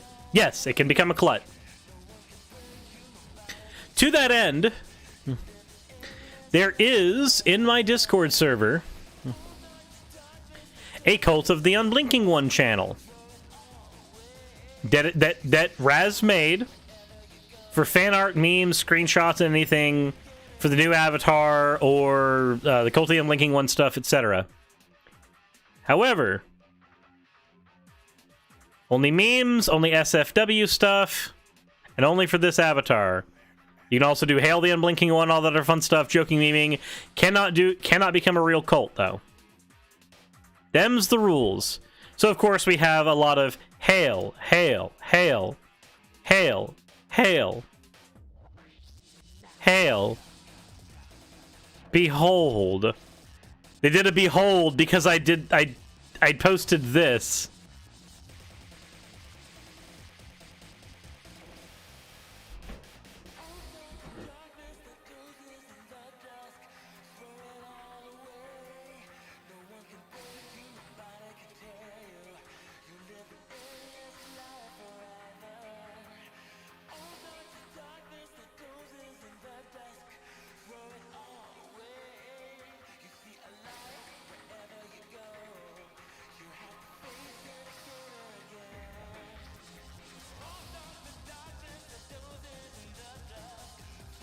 Is very angry.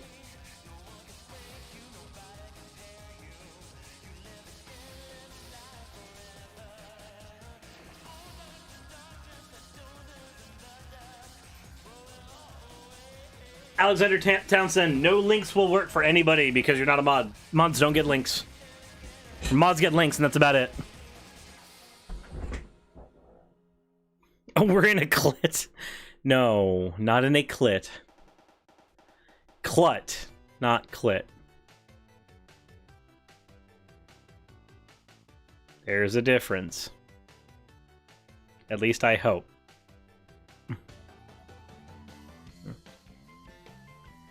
Anyway.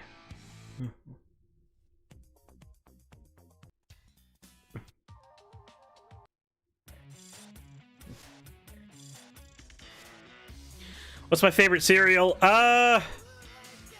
It used to be Cocoa Krispies back when I could eat it. I can't really anymore. Milk is too cold on my teeth now.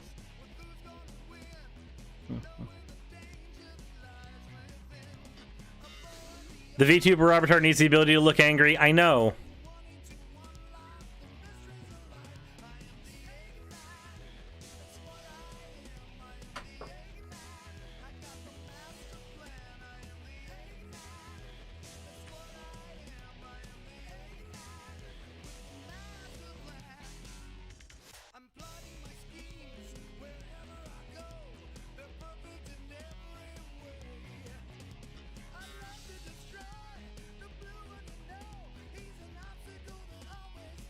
That's the best I can do.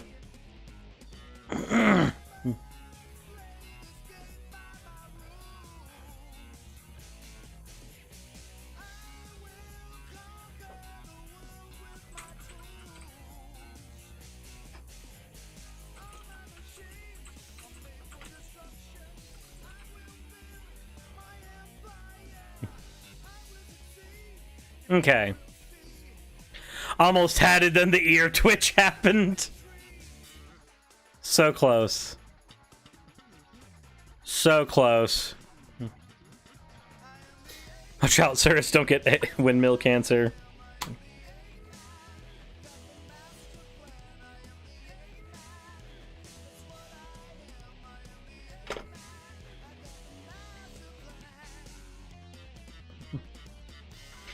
Necosurs has a lot of "this is fine" faces. Dental insurance is so predatory. Why does regular insurance cover dental? Dunno.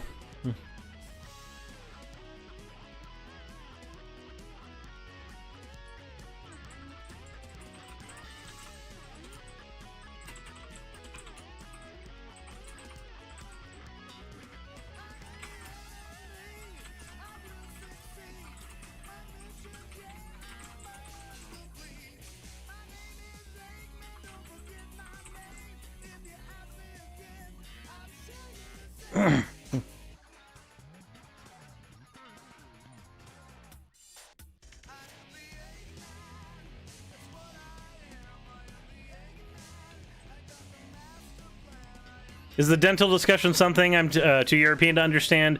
Wait, do you guys get dental? Fuck. Man, that's upsetting. Yeah, healthcare should just be right.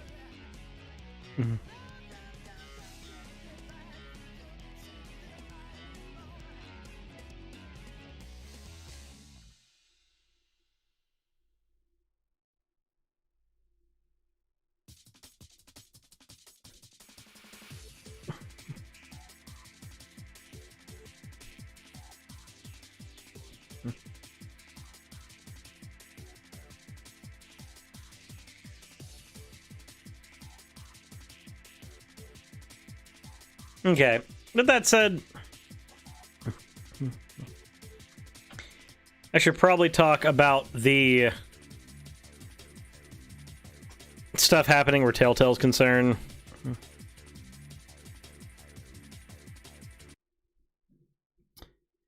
So I should probably use this time to talk about what's going on with Telltale and everything where that is concerned. So I covered on an earlier stream, though I didn't release it as a video, and I honestly should. In fact, actually, I'll probably release it as a video right before this one, so I might actually be a liar in the middle of this recording. But I covered an audio that was leaked from basically Telltale's daughter's teacher, where she basically made arguments against gay people, said that all the kids would be burning in hell eventually, because one day they'd know, and then admitted also that she knows that what she's doing is wrong, but that she would slip that rhetoric into every conversation that she could. Which is, again, wrong. Like, there's nothing right about that. That is gross. Not only are you telling kids that they are, you know, terrible, they're going to burn in hell, etc. That's all bad, but pointing out that you know what you're doing is incorrect. It is a risk for your job. Like, you know whole well what you're doing. There's no ignorance here, and then just doing it anyway. Now, there's a problem here, and that is that the Christian persecution narrative uniquely allows you to engage in this kind of rhetoric unironically, because when you do so, it's almost as if you're having a self-fulfilling prophecy. You're creating the world in which you will necessarily be, quote, persecuted, and then arguing for the merits of that persecution. Now, I do not like this mode of operation, obviously. I think that it forces people, especially Christians, to try to engage in victim mentality, where they can put themselves in situations where they will be victimized so that they can fulfill some persecution quota that they feel they need to. Not a big fan. Do not like, not... I'm not on board with that kind of thinking to begin with. But it gets worse. See, that was the story so far when we talked about it originally. Now, things get a bit worse when we look at what happened afterwards, the fallout. So, here. I'm going to pull some stuff up real quick. And we're going to go ahead and talk about this real quick. Or I'm not going to be able to, because I'm not able to pull up what I was hoping to pull up. That sucks. Give me just 1 second. See if I can grab this, what I'm looking for. Aha! Here we go. Here we are. This is where we're going to be centering our conversation. Let's go ahead and turn on that screen. So, look at this article. Milton Middle School teacher scrutinized for in-class comments. Now, just scrutinized when you're telling kids they're going to barbecue, maybe not the best verbiage here. But a health teacher at Milton High School has caused a stir in the community after an audio recording surfaced of remarks she made in class pertaining to her personal beliefs and the Bible.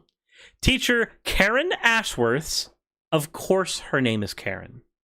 Of course. But Karen Ashworth's commentary, which continued for about 3 minutes, occurred during a lesson seemingly aimed towards the subject of abstinence, but that took a turn to religion when she addressed topics such as sexual orientation and same-sex relationships with her students.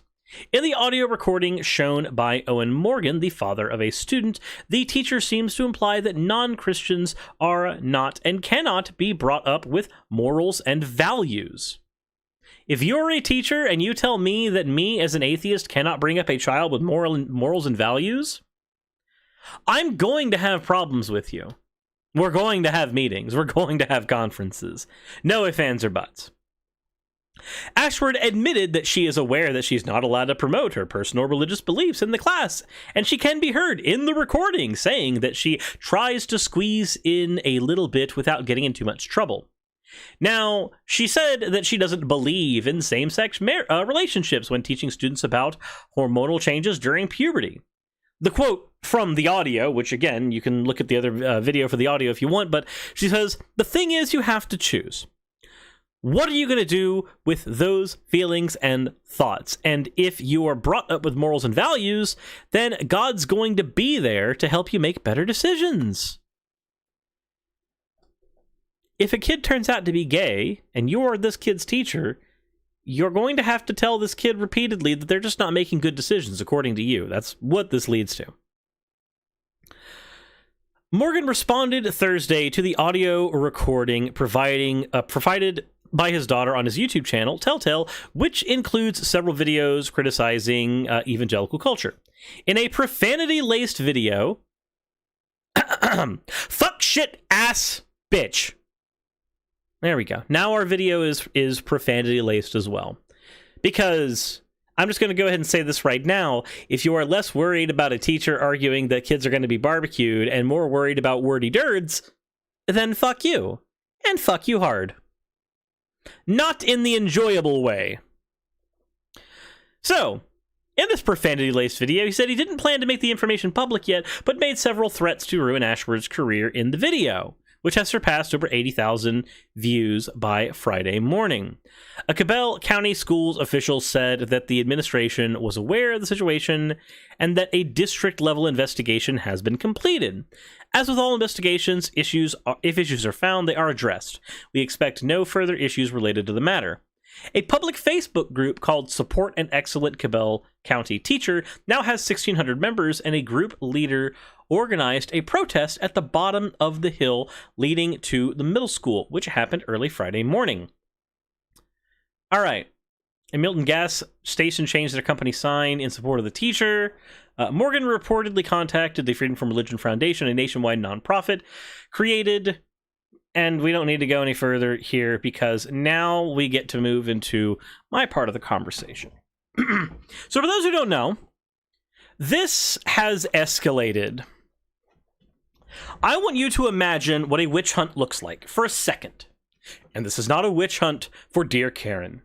I want you to just imagine what it looks like for a second, okay? I want you to imagine that you're in a town, you've got kids.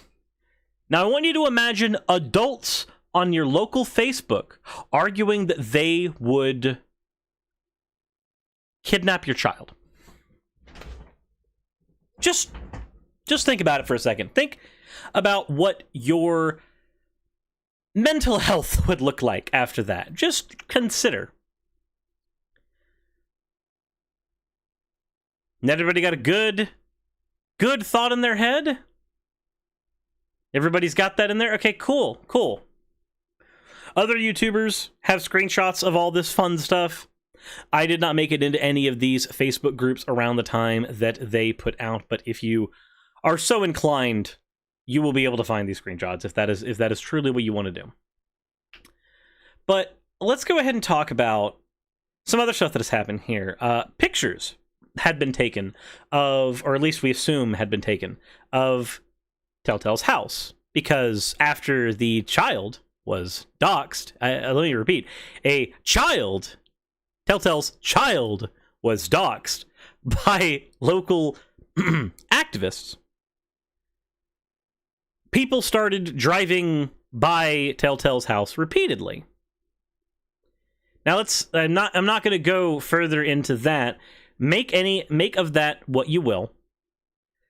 But I do want to also point out that over and above that, we had not only the kidnapping conversations on Facebook, not only the happenstance of people constantly driving by the houses, not only did we have an entire town turning against one of its residents in defense of another, when that other said that the kids would be barbecued, we have a town where many of the local residents were arguing that they would violently attack Telltale in order to take the daughter. This is over and above just kidnapping. This is now threats of assault. Now, Facebook pages about this, from what I understand, have been taken down. They are no longer allowed to be up because, of course, once the pitch sparks start coming out, this isn't safe for anybody. Let's see here. Let me see if any of those pages are up right now. Looking to see if I can see anything on Facebook real quick, but I'm not seeing anything immediately. And as I'm in the middle of recording, if it's not found immediately, then I'm going to go ahead and abandon. I'm also having to see that Opera is being very slow, and I do not like it. But regardless, I want you to put yourselves in the shoes of somebody who is getting harassed by everybody in their local town. I want you to now consider that these people are arguing they will kidnap your child. I want you to put yourself in this person's shoes and ask me, what would you do? Well, what Telltale's done is he's fled, because there's no safety there. There's no way to come back from this, right? There's no way to have personal safety anymore once that has happened. There's none. You're out. We had the segment earlier on the stream about Todd Friel arguing that no, evangelicals aren't crazy, and it's for the most part, no, they're not. But what was that the argument ended up actually turning out being? It's not that they were all crazy; it's that they are uniquely susceptible to conspiracy theory. Christians in this county were uniquely susceptible to conspiracy theory and then engaged in harassment of Telltale, forcing him to flee the entire state. Now, Telltale does have a video about this, obviously. He's a YouTuber, so it would be very awkward if he didn't. So we're going to go ahead and pull that up real quick. Telltale has this video here from 4 days ago. We will look at it very briefly. The next article I wanted to talk about is titled, "A Student Recorded a West Virginia Health Teacher Denouncing Non-Christians in Class." This is on the Friendly Atheist website, written by Hemant Mehta. But this story is pretty close to me. I am the person being written about in this story, and my daughter is the student who recorded the health teacher. Now, I don't know if you guys were aware of that or not, so I'm going to start from the very beginning because some people may be unaware of, you know, the situation, what's been going on and what. Now, I'm not going to go ahead and play all of that there because if you want to watch Telltale's video, you can, and I will have it linked in the description below. In fact, actually, while we are having this conversation, I'm going to go ahead and link it in the chat so you all can check that out if that is your jam. Though, if your jam is not Telltale, my question is why. Telltale's a great guy. I would highly recommend checking out his stuff. I actually have some 3D printed stuff from him as well because his Etsy shop is also cool. But all that aside, fact of the matter is, there's more information for this over on Telltale's side of things. There's also a donation link that will be in the description of this video if you want to help with the sudden moving costs and everything that's associated with this, because moving isn't cheap, especially when you're having to get out of a garbage area immediately and break rental agreements and all that other fun stuff. So there will be information available for those who need it. And I will have that in the description of this when it is in video form. But, so what do we do here? Well, one, I'd say we need to stick up for one of our own. Honestly and truly. So, if you guys can do me the biggest of favors, go to the description, check out Telltale's channel, check out the videos by him. Also, if you are so inclined, please go ahead and donate to Telltale, or go over to Telltale's Etsy shop and pick up something from over there. Anything that can help right now in the situation. I hopefully presented enough of a case as to why nobody would want this to happen to them, and presented as much of the information as possible within the amount of time that I've got, with the amount of energy that I have, to make this understandable for everybody in the audience. So please check out that stuff. Please check out those resources. Please check out Telltale, sub to his channel, and also do what you can to help out if you have the ability to. As always, everyone, insert end of video tagline here, and don't be a shitty person. That feels scuffed. That feels like I could have done like a lot better with that, but at the same time, my energy levels have just dipped into the negatives. I feel like my spoons just left my body. So even though I had another thing I wanted to cover today, I don't think I'm going to be able to get to it. Because if I get to it, I will be draining myself dry. So I may end up doing another stream over on Twitch later when I've gotten some of my energy back. But for now, I'm going to have to go ahead and hop off. For anybody who's watching, please go ahead and follow me over on Twitch, as that is where I will be later. I will also be posting more information about the 24-hour stream once I have it solidified, once Raz is up. So, with that said, thank y'all for watching. Thank y'all for being here. It means a shit ton to me that we managed to get to 200 viewers today, and we still maintained about 122 at the end there. With how poorly streams have been doing lately, and with how awkward the channel has been lately, seeing numbers like that, it makes me happy. It makes me happy knowing that numbers can still be decent where everything is considered. So thank you all for being here. Thank you for supporting me. Anybody who is here who's a patron or a channel member, you guys are even more directly responsible for keeping me up and afloat and functional. So thank you, thank you, thank you. It means the world to me. I'm going to go ahead, before we go off, before we leave, we're going to go ahead and do a thing here. Let me see. Is he live right now? No. Okay. I was going to do a thing. Well, actually, you know what?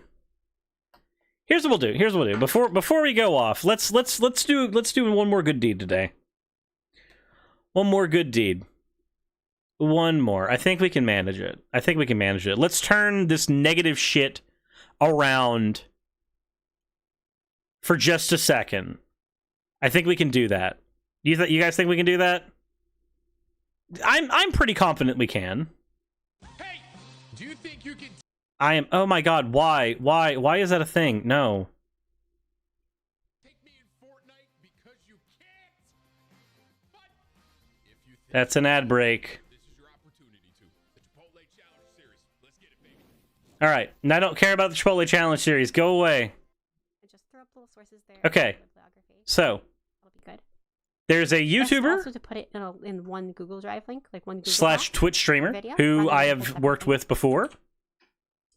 Please, everybody, if you are in this chat, we are going to do a YouTube to Twitch raid to Pixie Explains. You're working on my overlay stuff, so I'm planning. I'm super So grateful for if that. you are here, But please if we click could that get link. The pattern. I just dropped it in there. I'm going to pin that link real That'd be great quick. tease for thumbnails, just various things I tweet about, as well as the background of. Please of check out that link. videos. So it'd Please be good go to put the stream overlay into. hop over on to Twitch, there. and We also are just for the rating background videos.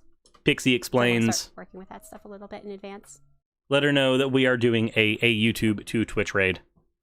But definitely to tweet something with a picture in it. Not just on a black background, but yeah. This is our final count, 115 words. Pretty good. That's pretty good. Yeah, 0.9 minutes. Super happy if I speak fast, which I do. 0.7 minutes. Hey, Eric Knox 101. How are you? You're having a good day.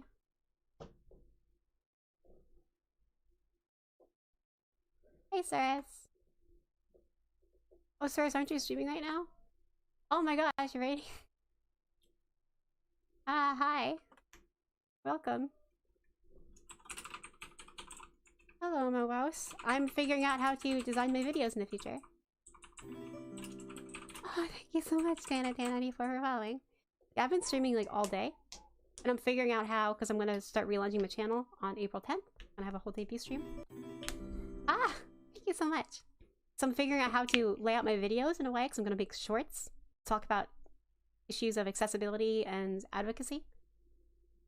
Aw, thank you so much for the unofficial raid. Thank you. So I'm trying to work out what's a format that's easy to edit and accessible. So I'm trying to incorporate subtitles into the thing. Thank you all so much for following. I'm sorry I have to just keep talking at this point, because it's going to keep going. Thank you, seriously. So where do subtitles go? How do I do this? So I'm looking at Legal Eagle's stream as well. Legal Eagle's videos here.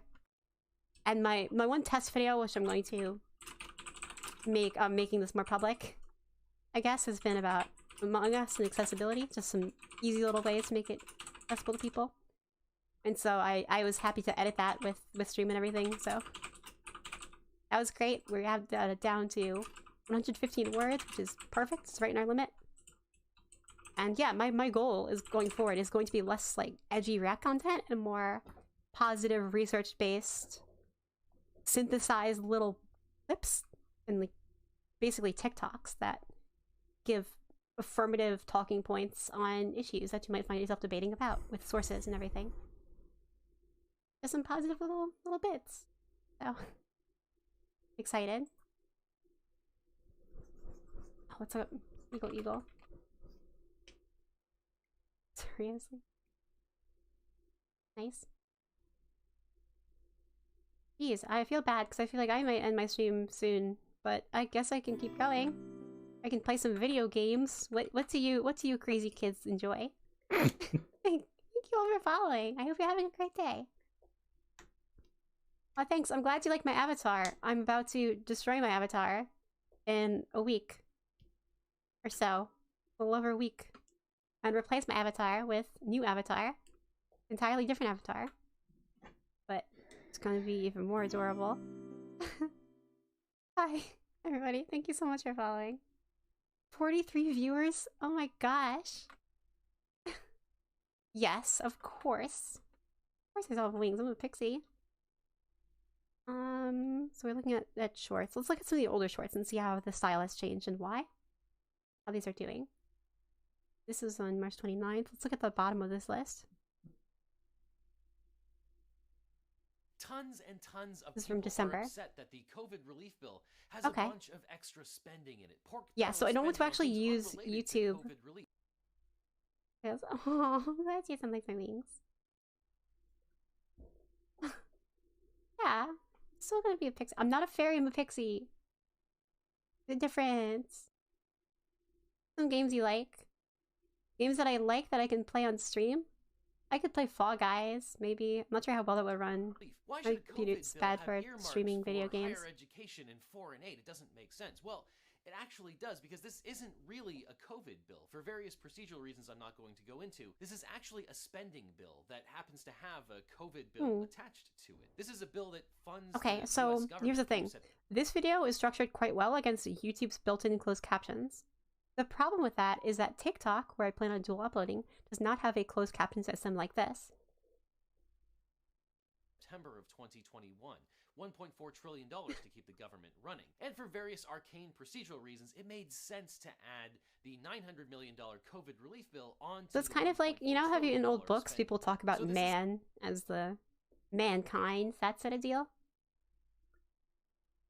It's kind of a social dominant group that is used to describe the entire group. Isn't a COVID bill with a bunch of extra Specifically, spending. I'm a It's a spending bill pixie. with a bunch of extra COVID stuff. And if you'd like even more legal analysis, check out my Real Law Reviews, where I Hi, everybody. tackle all the legal news of the day. And I'll Oh see goodness, I don't have a. I wish I had a Switch.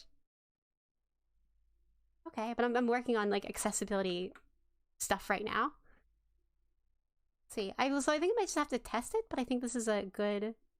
All right, guys, remember, idea. Let's click on one in the middle now. Let's see how this is. hop over to Pixie Stream, Evolved style. The second craziest Trump surrogate lawyer. and I these am types of going to be videos will hopping make out real here in a shorts sec. like this. It'll be really good, and then I'll just do my research. I'm excited. I'm really excited. Crazy accusations about John Roberts, the Chief Justice of the Supreme Court. Wood says that Roberts knew that Scalia was going to die before he did, that Roberts arranged an illegal adoption of 2 young children from Wales through Jeffrey Epstein. And then Woods questions whether John Roberts skipped a day of defamation class, implying that the allegations are true, therefore not subject to defamation. So the question is, are these allegations subject to defamation? Here's my problem. If I ever do a full screen video or something, my subtitles will be covering the center of it. Might be worthwhile. Nonetheless. Oh yeah, I'm gonna get some Right, rest. well, we'll find all we can there. I may as well try to boot up Fall Guys.